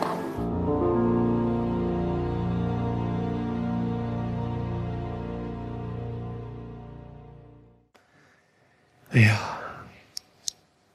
哎，不是每一个男的都会安慰人的。我们的那套词儿就是没事儿，这算啥呀？能咋的？能咋？能怎么办？所以这已经是直男安慰人的最高水平了，对吗？最顶级的就是他说他的困境啊，噼里扑噜噼里扑噜，非常崩溃，说我怎么着，然后旁边哥们儿，那咋办？你这种，还有那种，他说完困境说，所以咱一会儿去吃啥呀？这比较常见。所以你们判断王玉的那个现场是他的确没注意到姿态的情绪，还是说他可能注意到了，只是不知道用哪种方式来安慰，所以就开始进入谈工作来转移话题，解决问题？肯定没注意到，我感觉没注意到，应该不会有一个男生看另外一个男生哭了，然后装没看见吧？应该不存在这种事儿吧？怎么也得问你咋了？你咋了？对，怎么也得问一句吧。但子泰这次哭其实我是最没有想到的，因为他之前一直在镜头前展露出的那种整体的状态不太有所谓，而且就是懂事儿，他会把身边所有人照顾得非常好，而且所有人情绪的时候都想在他身边，就他能给一个最坚定的支持、拥抱和安慰。但是我们确实忽略了这一点，就是那谁来安慰他呢？他也是0分，但是也不是王宇没有发现，也是他专门避开了。对，他其实很害怕在别人面前袒露他的这一面。是的，他在车上的时候，由于距离近，他声音都没有发出来，推开门才开始抽泣。我觉得这种克制也到了太极致的情况了。我觉得这个太极致了。我有过一模一样的经历，就是在2020年。反正就是那一年做的所有事情都是不顺，有中途腰斩的，有最后面临门一脚失败的，就所有的事情都是失败 ，no。有一天晚上，我坐在回学校的那个车上，我也没觉得说多难过，但是我就看着窗，我说我怎么回事？怎么就给我搞成这样子？就那个泪水就突然间下来了。就有点想不明白为什么。你考研了，子琪？没考研。你看这是男生，他在说他流泪，他没考研了。考研了，我在流泪，哥们，没有特别理解，真的特别理解。超级懂那种。行了，别找我了。哎，其实你们知道吗？你们的这个哭，就底层那个心理状态，其实跟子泰是一模一样的。因为这是职场的特别典型的一种沮丧，叫你会发现说你努力无效。对。因为你在学校里所有的努力都是有效的嘛，对吧？你多背2单词儿，你就是多得2分呢。但是你会到职场的时候，突然就发现说，你有可能努力依然不会赢，你就不知道怎么抓住这个机会。也是一个很宝贵的经历，确实。但其实子泰刚才还提到了一个词儿，跟鲁豫老师沟通的时候说到一个词儿，也让人很心疼，就是他说我从小就是个懂事的小孩。然后鲁豫老师当然也讲了，说其实不是一个小孩应该有的优良品质，懂事。你们生活中从小到大有人说过你们是懂事儿的小孩吗？我还算是懂事儿的。俊林呢？好像我就没有什么叛逆期之类的。那我知道了，赫还在后头呢。还在后边，还没到。原来我之前有一段时间，我一直就是跟媒体特别自信声称我从来没有叛逆过，后来就突然有那么1、2年就叛逆了，就不行了，说什么都是错的。然后我一想，这不就是15、16岁青春期的那个状态吗？叛逆期的是。哦，就是说叛逆期是人生必经的一段经历吗？我现在感觉是的。他有什么具体的临床就是有什么症状吗？你可以用临床这2个字，陈老师，因为真的就是感觉激素啊什么的全不对了。怎么感受呢？什么样的感受到底？就是你心里会无名火。对，听到某些话之后，突然那激素就开始激素上升了就。而且我观察到这一点现象是，这些话可能他们以前老说，但是突然有一年就不行了，就听不得了，不知道为什么。哦哟，那你这我还没有，还没到，快了。下次我叛逆的时候，我第一时间给你说。马上发，都注意啊！我要开始叛逆了，我发朋友圈，我要叛逆了。但怎么样才发现自己又过了那个叛逆期呢？因为回首去年，觉得自己太不懂事儿了，太傻了。就回首，我说就回首那1年，不是说为人处事啊，只是对待家庭的这种态度，觉得这反常了，这不是真实的我，一定身体的某个激素方面在影响我。其实咱们重新分析一下“懂事儿”这2个字，就我觉得，比如说守规矩啊、讲礼貌啊，不会被形容为懂事儿。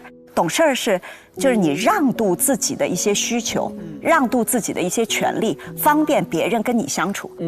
所以就是但凡从小这么长大的孩子，被这么夸大的那个孩子，他的外部反馈就是你一让渡，别人就夸你；你一让渡，别人就夸你。所以他特别容易忽视自己到底要什么，他会优先让你觉得开心。但总忽视，他内心还是有需求的嘛，他还是想赢的嘛，还是不想得0分的嘛。但是他还要反过来想说，老师会怎么看我？他会不会对我失望？对，所以那2股力量冲到那儿的时候，那一刻我觉得他崩了，是他既观察到了自己想要的东西，又依然怕会让别人失望，所以2股劲就顶在一起了。我觉得刚才先旭说的那1年就是一个平衡。你之前有好多年的时间过于关心关系，过于关心周边人的感受，所以中间有1年，你内心那个自我就跳出来了。对，所以人生总是要有平衡。对，所以有那个平衡阶段，确实是。就还有一个刚才片子里的小细节，就是那个开场白，有一句“我是笑容暖暖的佳宁”，我其实觉得这句话还好。我猜是不是因为那句话“笑容暖暖”。是他们蕊出来的一个，可能不是他一开始是不是没有那么从心？你们有没有在工作当中有特别羞耻的小瞬间？有啊，你看着我，有啊，你想羞耻的瞬间，你看我干什么？坐在你身边，是的，很羞耻啊！我竟然跟徐志胜一块录节目，哎，什么呀？好羞耻！我们刚刚不是还搭档吗？怎么突然又开始搞我了？俊林有吗？有啊，像我们那种自我介绍的时候，有一次我们演唱会搞那种古风自我介绍，什么在下，什么成都，什么贺无敌最寂寞。大家好，我是时代少年团贺峻霖，人称成都贺无敌最寂寞。那这么说，其实很多演员会经常遇到这种情况。入戏了的话就还好。他们那专业演员还好，我这种不专业演员去拍戏的时候就老尴尬了。什么情节会让你尴尬？我有一回拍那个戏，现在想想都觉得尴尬。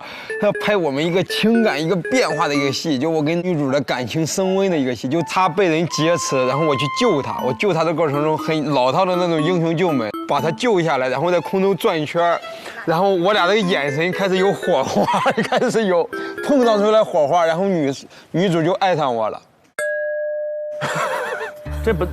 这场戏听着女主比较尴尬，我也替女主尴尬，也替自己尴尬。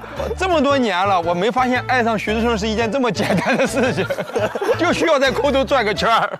NG 了吗？然后快拍3小时，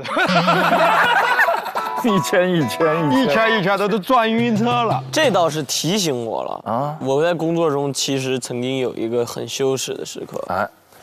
我在横店拍《真火神探刘恒顺》的时候，我每天都要路过徐志胜老师的化妆间。我那时候非常想认识他，我很喜欢他，但我很羞耻。我多次想推门而入，然后去自我介绍，我说：“志胜老师你好，我是小胡，我很想认识你。”我足足忍了3个月都没干这个事儿。哦。但是我每天都想这么做。哇。咱俩一会儿试试从空中飘下来。我从来没有想过一个人会天天在我化妆间围口。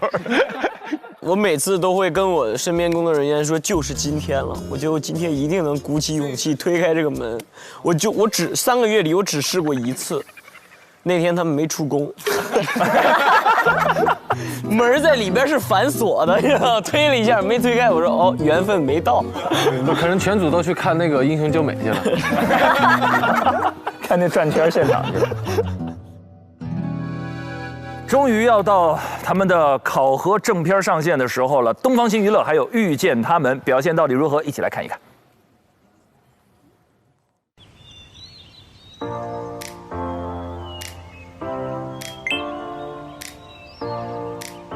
观众朋友们，大家好，我是笑容暖暖的佳宁。大家别忘了扫描屏幕下方的2维码，加入东方新娱乐俱乐部，来和我们一起玩吧。哎，雨佳，你对《唐人街探案》印象最深刻的画面是什么？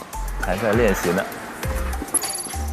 佳宁 ，Hello， 你把那个正在，我把那手卡发过去。对，咱俩今天穿的好像啊。对，很搭，这就很好。哦，这个状态很好，这个妆造还挺合适娱乐节目。哦，对，我想的是咱们一会儿跟嘉宾对，我们就不把所有问题跟他们对一遍了，就是还留一个新鲜感，让他们第一次讲给我们听。对，重要的部分，比如我们得把基本流程告诉他们。对。你们那个提词器怎么样？都 OK 了吗？提词器昨天晚上我们俩试过了。对，昨天晚上已经试过了。是的，那挺好的，还挺充分。哦，自己在做手卡啦。对啊，可以。反正一会儿嘉宾到了，到时候10点半咱沟通。好吧。好的。好。那我觉得这个节奏就可以。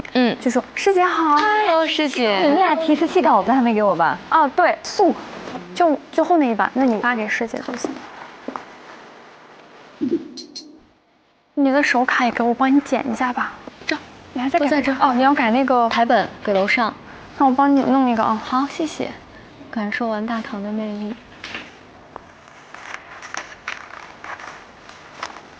左上角。这是1对吧？对。好，嘉宾到了，你们俩抓紧时间啊。哦，好。那我们现在自己来叫嘉宾，对吧？好的。Hello， 小花老师，孟文老师。Hello， 来了。哎，介绍一下，这是我们今天的代教老师陈老师。哎 ，Hello， 你好。有那种看熟人的尴尬了，有点那种尴尬的感觉。尴尬的感觉。走吧，我们要去迎接一下吧。好，走。把那个词先不拿了吧。Hello， 两位老师好。这是我们2位实习生同学，这是李雨佳，这是刘佳宁。好了。带2位老师去小会议室吧。好的，小万老师这边请。太客气了，这。我们坐哪儿？所以随便做吧，没关系，都可以。那你们俩先跟2位老师聊，好的，需要什么东西跟我说啊？没问题，我去打点水吧。好，你先坐，然后给老师们拿点吃的。好，太隆重了，这有点。2位老师刚刚堵吗？路上？还好，还行，挺早的，那就行。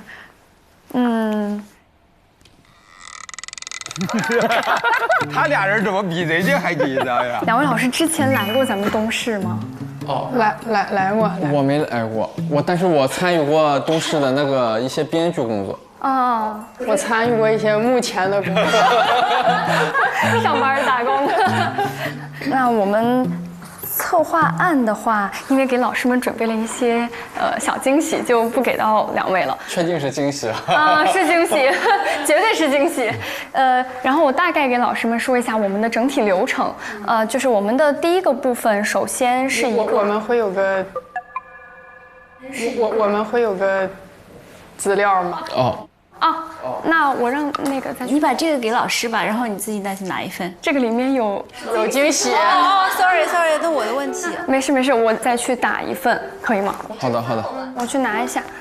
脱口秀演员事儿咋这么多呢？还得要文稿，咋不给你们准备题自尽呢？哎，显得我要求有点多了。我们需要一个没有提问部分的台本。好。Hello， 谢。没事，吃点喝点，当自己家一样。可以吗？好。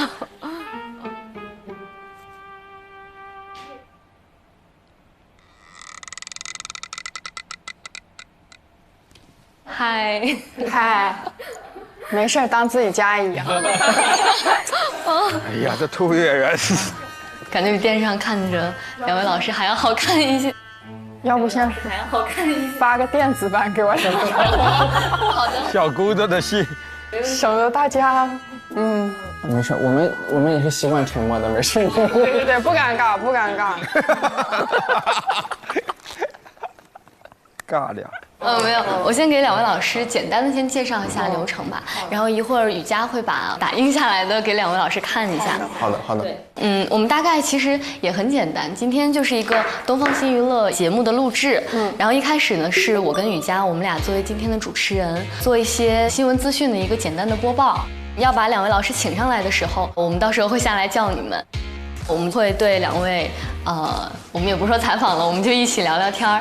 主要昨天的问题也大概同步了一下，反馈我们也已经收到了，然后觉得还有哪些有问题的点，然后或者说有哪些问题觉得不太合适，然后我们可以随时的进行调整。反应很快啊，很迅速，是，而且处理得很好，进入状态非常快。我没啥问题，我也没啥问题。太好了，老师们，这个是我们的节目策划台本。好的，谢谢。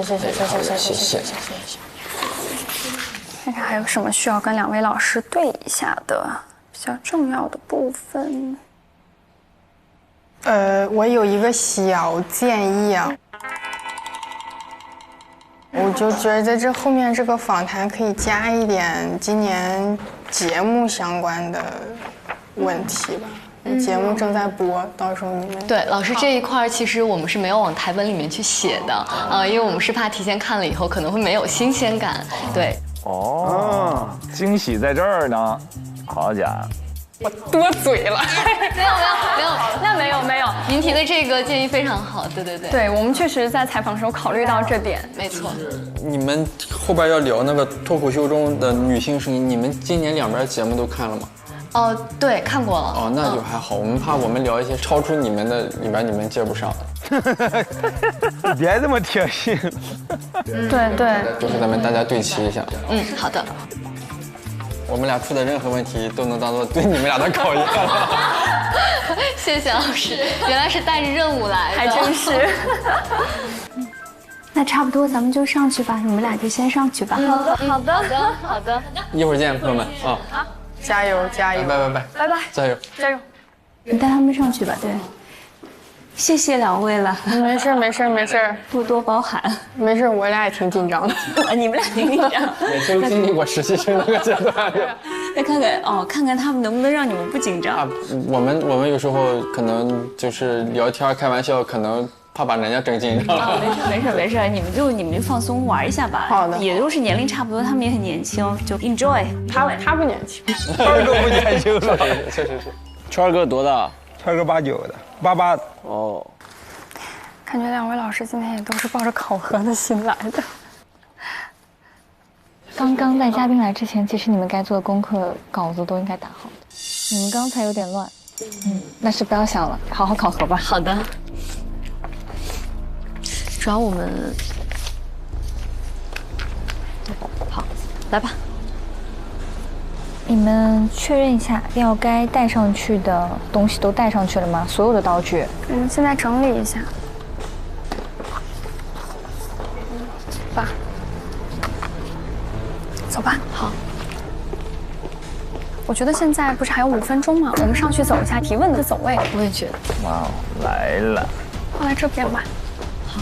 2位，我跟你们说一下啊，开始之后，观众朋友们大家好，然后我是谁，我是谁，这个时候我们看摇臂，好，稍微停一下，不要停很久，就稍微顿一下，然后活力满满的瑜伽之后就看2号机，我2号就会推上来，好的，然后就跟着提词器读就可以了。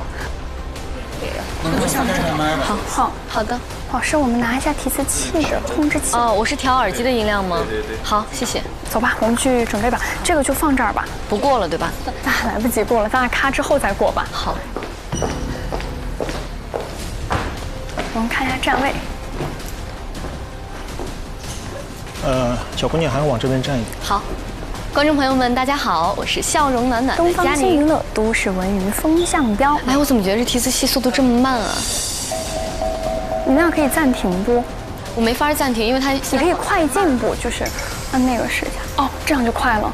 哦，好的。它是应该有快慢。我再确认一下，就东方新娱乐的时候，我们还在看上面，对吗？我说那一句都市文娱风向标，我们其实一直是看2号机。和您见面，然后我再转到这边来，是不？是的。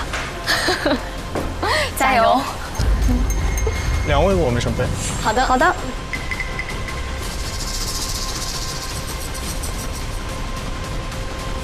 姚斌老师准备啊，来准备啊，来3、2、1，放。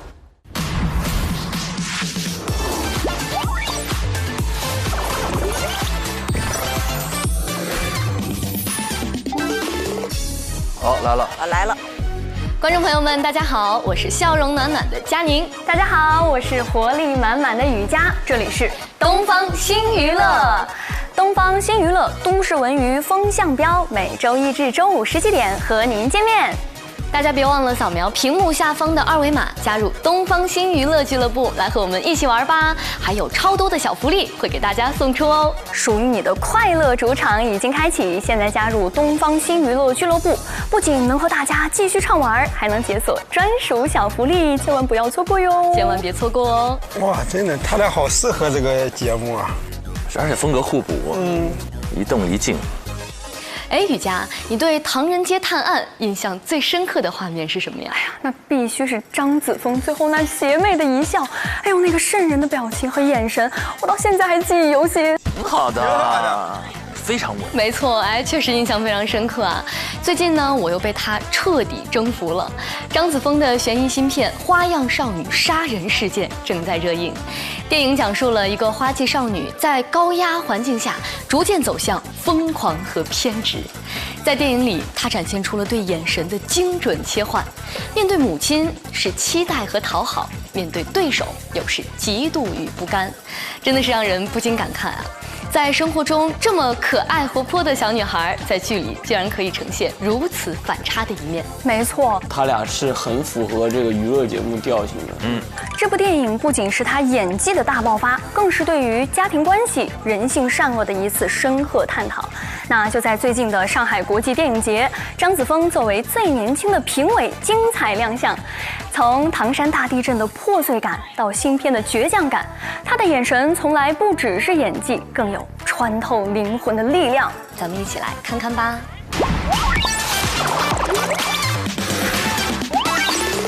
在00后新生代演员中，张子枫是个特别的存在。大家好，我是张子枫。最近，他作为亚洲新人单元评委亮相金街奖。对，2位我们片子就不等了，我们直接回来好吗？好，好。来，准备啊，来，3、2、1，开口。看完张子枫的精彩表现，咱们再来聊聊最近播出的一部硬核的电视剧，叫做《扫毒风暴》。要说这部剧啊，为啥会让人这么上头呢？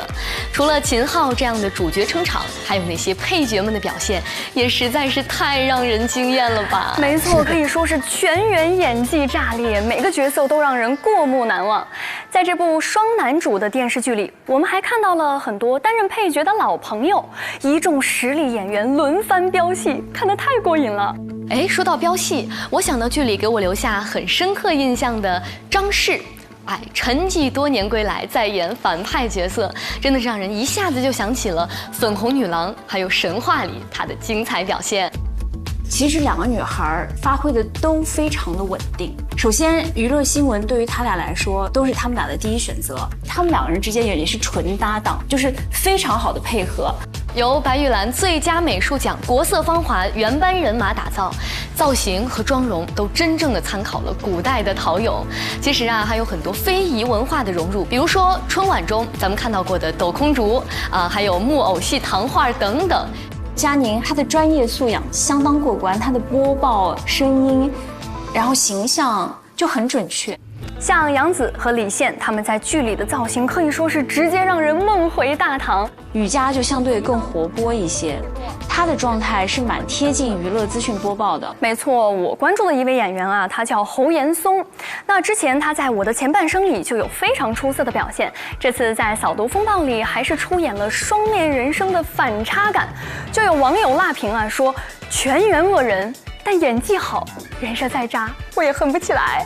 他俩的配合很好哎，发音反应出来了。没错，《扫毒风暴》里还有哪些精彩剧情呢？咱们一起来看看吧。电视剧《扫毒风暴》正在东方卫视热播，除了双男主的全力现眼外，继续啊，我们4号机开始看一下，姚碧老师，我们稍微摇一下，来准备啊，来3、2、1，开始。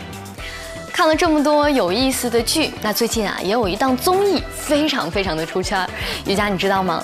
那就是《脱口秀和他的朋友们》第2季。哎，我可太知道了，我已经刷了非常多的高能片段了。哎呀，看的时候我就在边看边感叹啊，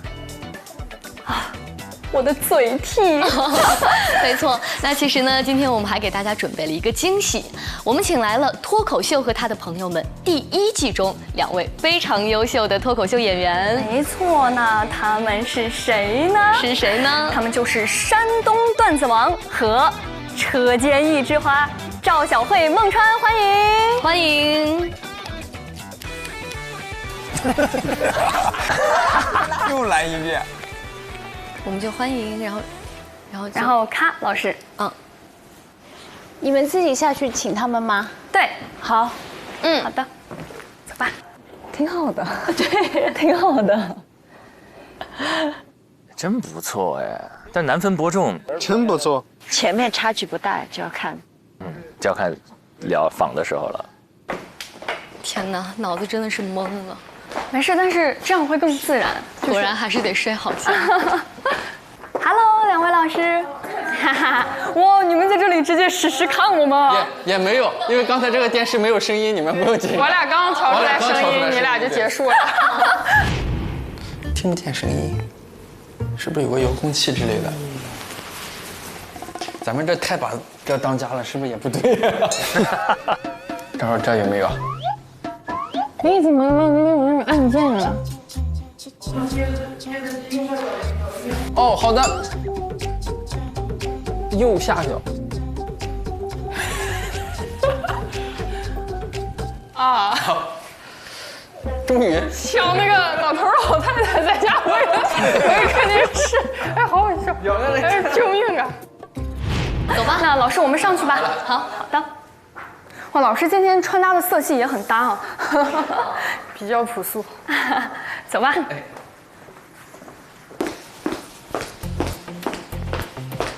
我一听高跟鞋，我都有点小紧张。对，不要紧张，该紧张的是我俩。看你们俩在镜头前表现挺自然的。那我们比如说就以这种做播的形态，相当于2位主持人，就是我们去访谈的话，有没有什么注意事项？就像晨晨姐之前跟我说的，把这儿当成你自己的家，你是在你家里邀请你的客人来，就是可以不用那么严肃，你们可以想想自己的角色定位，干货了。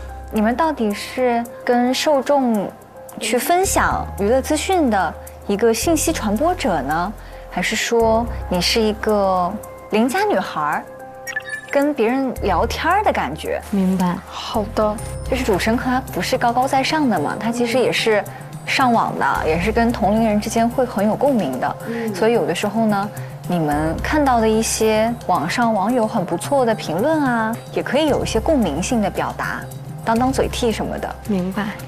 专业就是专业。那其实呢，今天我们还给大家准备了一个惊喜，我们请来了《脱口秀和他的朋友们》第1季中2位非常优秀的脱口秀演员。没错，那他们是谁呢？是谁呢？他们就是山东段子王和车间一枝花赵小慧、孟川，欢迎，欢迎。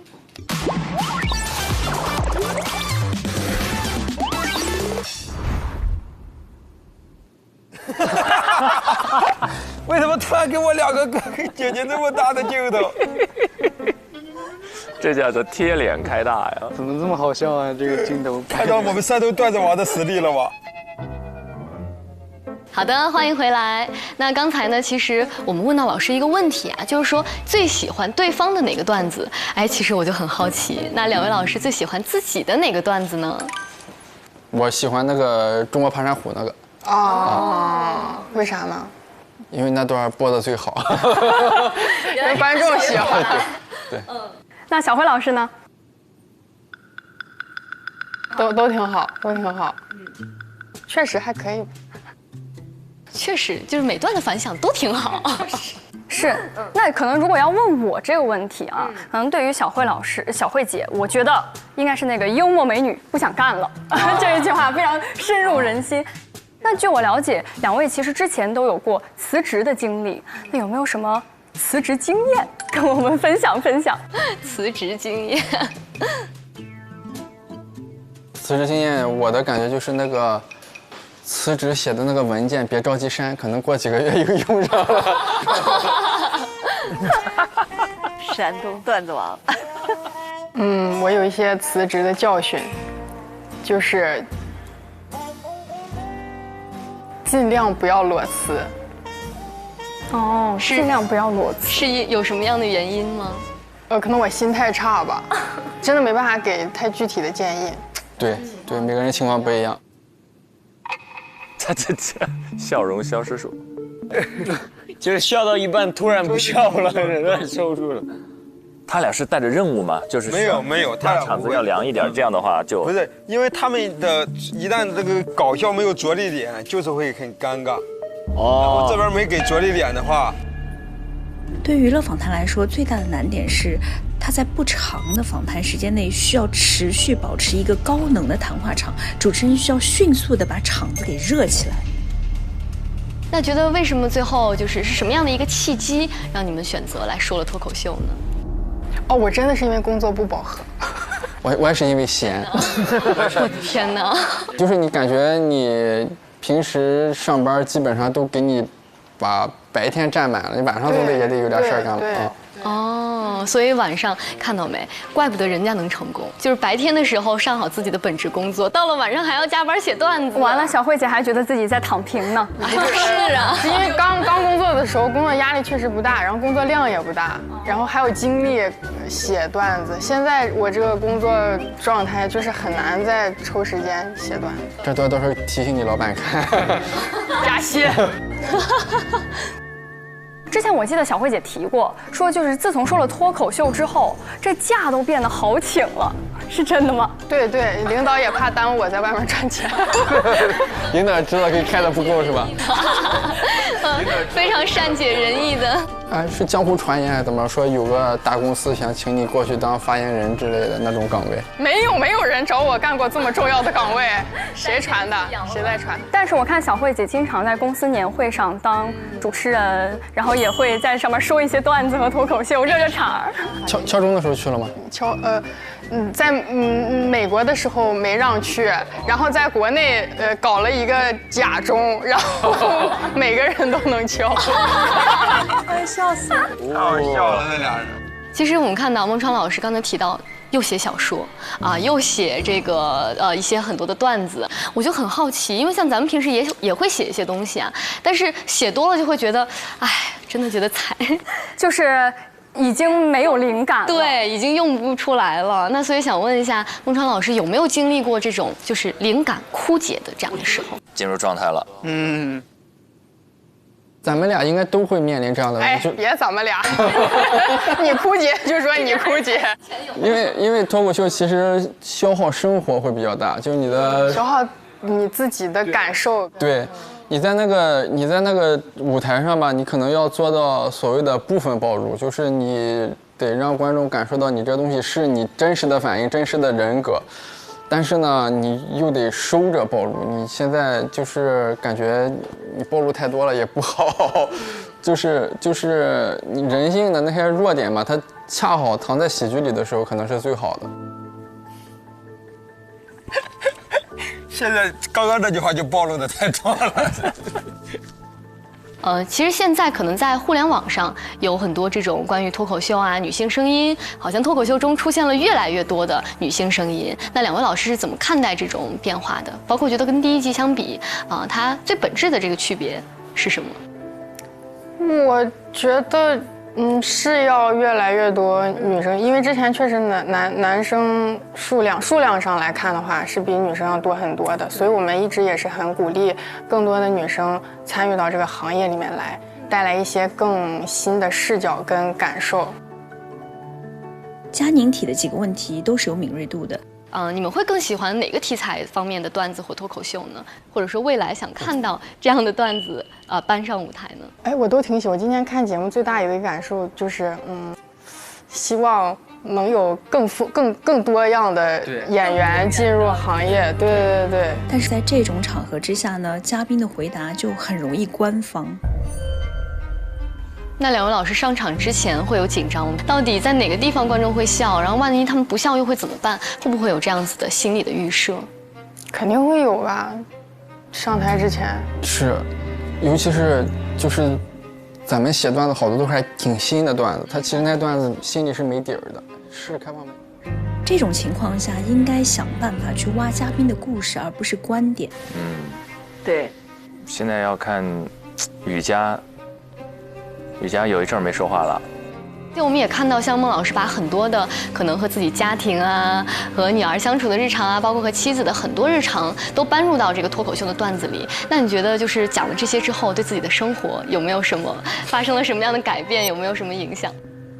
就比如女儿知道你把它写到段子里了吗？好。哎呀，这个别提了，因为那个女儿的幼儿园园长。你粉丝是准确说是脱口秀粉丝，但是前2天我女儿那个幼儿园毕业演出非让我去，这个很难拒绝，这很难拒绝，很难拒绝，但是也很难演，你知道那种场合。对，我知道这个故事。给幼儿园表演，跟家长们，小孩嘛，因为是又有小孩又有家长，你讲那东西，你小孩高兴还是让家长高兴，这也是个选择。没错。我就说我不讲脱口秀了，然后他说那你随便选一个，我就跟我女儿就是一块唱了个歌，然后就是我给她伴奏，但是呢就是那个，怎么说呢？怎么说呢？拉下了浓墨重彩的一头。家长代表发言又让我上去了，然后呢，你作为一个脱口秀演员，你也不好意思光说话，一个梗也没有吧？讲了2个梗，的条子鸦雀无声，道心崩塌，真的是，我觉得我上来干啥呢？其实就幸好他们那个录像没放出来，我最后还挺开心的。道心崩塌。在看两位之前的一些表演的时候，也看到了一些网友说的一些话，就比如说小慧淘汰的感言非常炸场，但是可能也会被调侃说舒适区在淘汰区。那可能这件事情之后，或者看到网友这样的评价，二位是觉得没关系，我做自己，还是说会去进行一些相应的调整？现在淘汰区也让我不太舒适了，压力很大。我现在没有一个区让我觉得舒适了。淘汰区去年开始卷起来了，都开始一人一小篇作文，都开始。对啊，坐到那个淘汰间，那个小鱼掏出来一张那个 A4 纸，就在那写那个淘汰感言。我说啊，然后他问我要不要写，我说不写了吧。他说抓紧写吧，还有时间。然后我也拿一张 A4 纸在那里写。小鱼都还是好的，有的演员知道这一轮可能晋级不忘，他提前不写段子，写淘汰感言。那卷那个啊，真有啊！卷那个，发力在淘汰区。然后雨佳呢，有一些现挂的东西、发挥的东西，包括听到一个嘉宾的梗，然后他会追问一下，就这种东西他出来的会更多一些。您说很多人找你签名儿是吧？我们等一会儿也可以有幸找您签个名。买书了嘛就签名。那必须得去下单一本，但我们有线下就可以直接有兔签。可以，你们没准备书的话也不用那么为难。兔签也是之前孟川自己段子里的梗。那比如说就冷场这，主持人会对冷场热场有要求吗？其实是有的。就比如像晚会主持、舞台主持，你一个问题抛出去之后，台下鸦雀无声，无人回应，调动这个气氛。但现在你们俩这个状态还好，就是两个人就不容易冷嘛。就在所以脱口秀演员主要是一个人的战斗嘛，在台上。那比如你讲出一个段子，底下没人笑或者比较安静，你们会觉得心里有压力吗？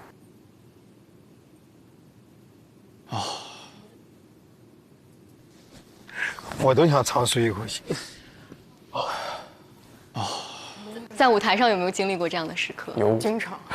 有，现在好了。以前那个录制的时候，第一轮号称喜剧地狱，要录到深夜。2、3点了还在那幽默，就硬幽默，观众很累，都开始迷糊了。我今年就是没参加节目嘛，我作为一个纯观众。突然懂为什么观众那么喜欢看新人演员，实在是太鲜活，太鲜活了。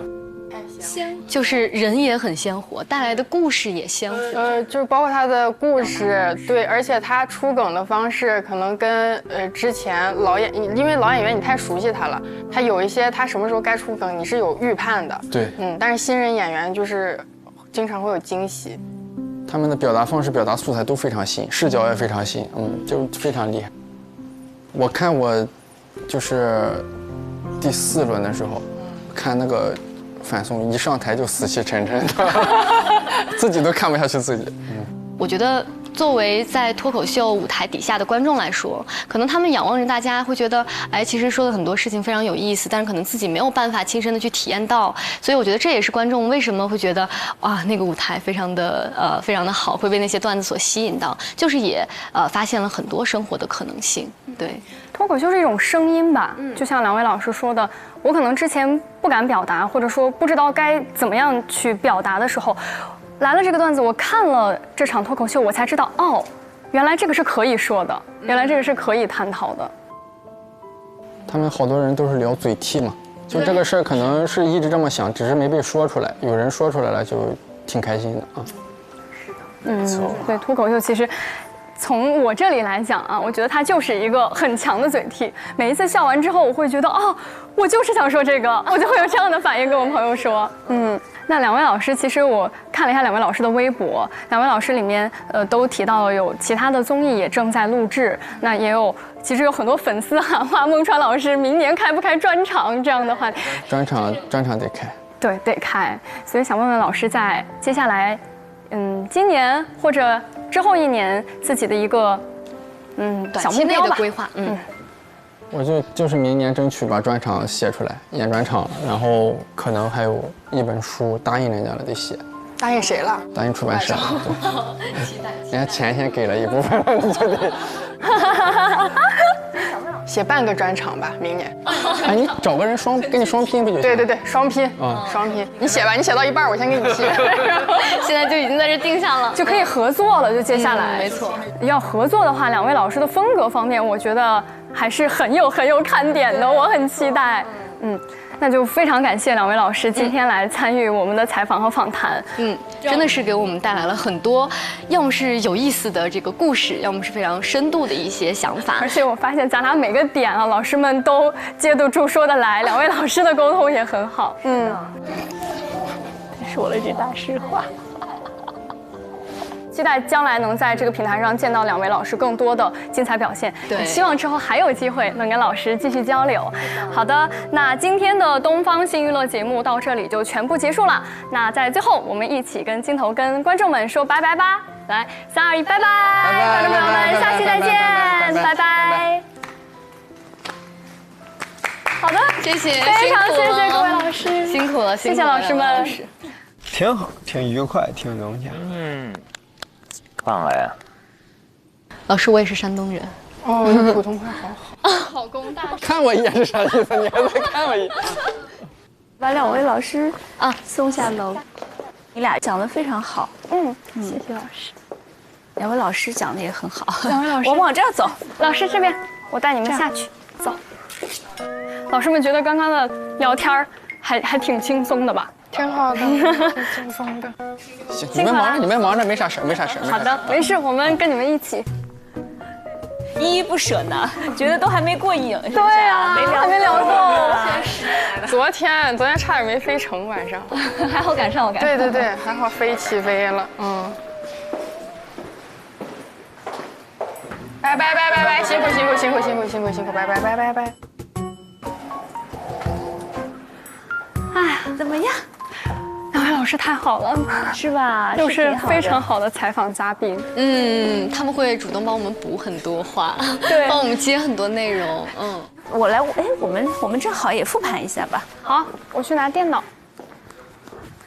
他们还有几分钟下来了，差不多。好，应该也差不多准备好了。好 ，Come on， 子泰，五是不是要出来了？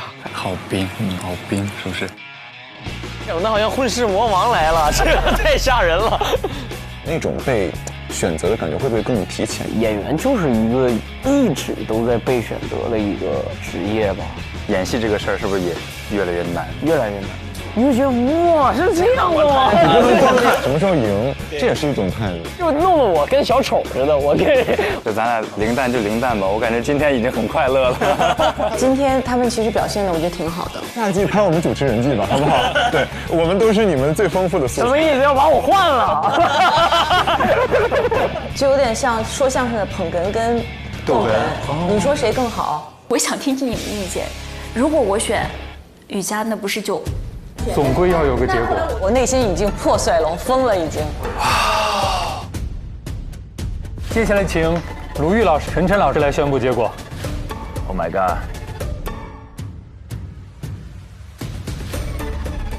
哎，我告诉你，我肯定对了。好，更胜一筹的是，那我最后就是选择的是。突然心跳好快啊！渴望就可能，心动就发生。本节目由酷爽带感点燃无限渴望的百事可乐冠名播出。华为全新旗舰平板电脑 MatePad Pro 5G 强光炫光，轻松大手笔。你想成为怎样的人？在追逐的梦怎样成真？你带着对未来的疑问，奔跑着，前行着，坚持着。拼搏着，你可以打破极限。上微博搜索“令人心动的 offer”， 最终节目资讯等你解锁。上微博参与“令人心动的 offer” 话题讨论，选出你看好的主持新生，见证最终 offer 的诞生。上微博晒话题“令人心动的 offer”， 分享同学篇名场面。更多节目精彩资讯，尽在新浪娱乐微博综艺、新浪综艺。上新浪新闻客户端搜“令人心动的 offer”。看节目更多精彩内容，百度一下你就知道。上百度 APP 看百度热搜，get更多热点内容。独家中文百科合作伙伴百度百科。上百度搜索令人心动的 offer， 精彩内容尽在百度百科。上知乎搜令人心动的 offer， 解锁更多精彩讨论。上前程无忧51兆，收获心动的 offer。感谢丽丽城传媒。如果你对内容行业感兴趣，欢迎在腾讯校招官网 jyn.qq.com 投递峨眉派专项，等你来实习。令人心动的 offer 尽在腾讯校招，等你来拿。每周3、周4 12点 SVIP 更新，19点 VIP 更新，会员抢先看1周。周5 12点 SVIP 抢先看加更版，19点 VIP 会员专享，看更多精彩内容。周6 12点 SVIP 抢先看衍生，陪你看 offer，19点 VIP 会员专享。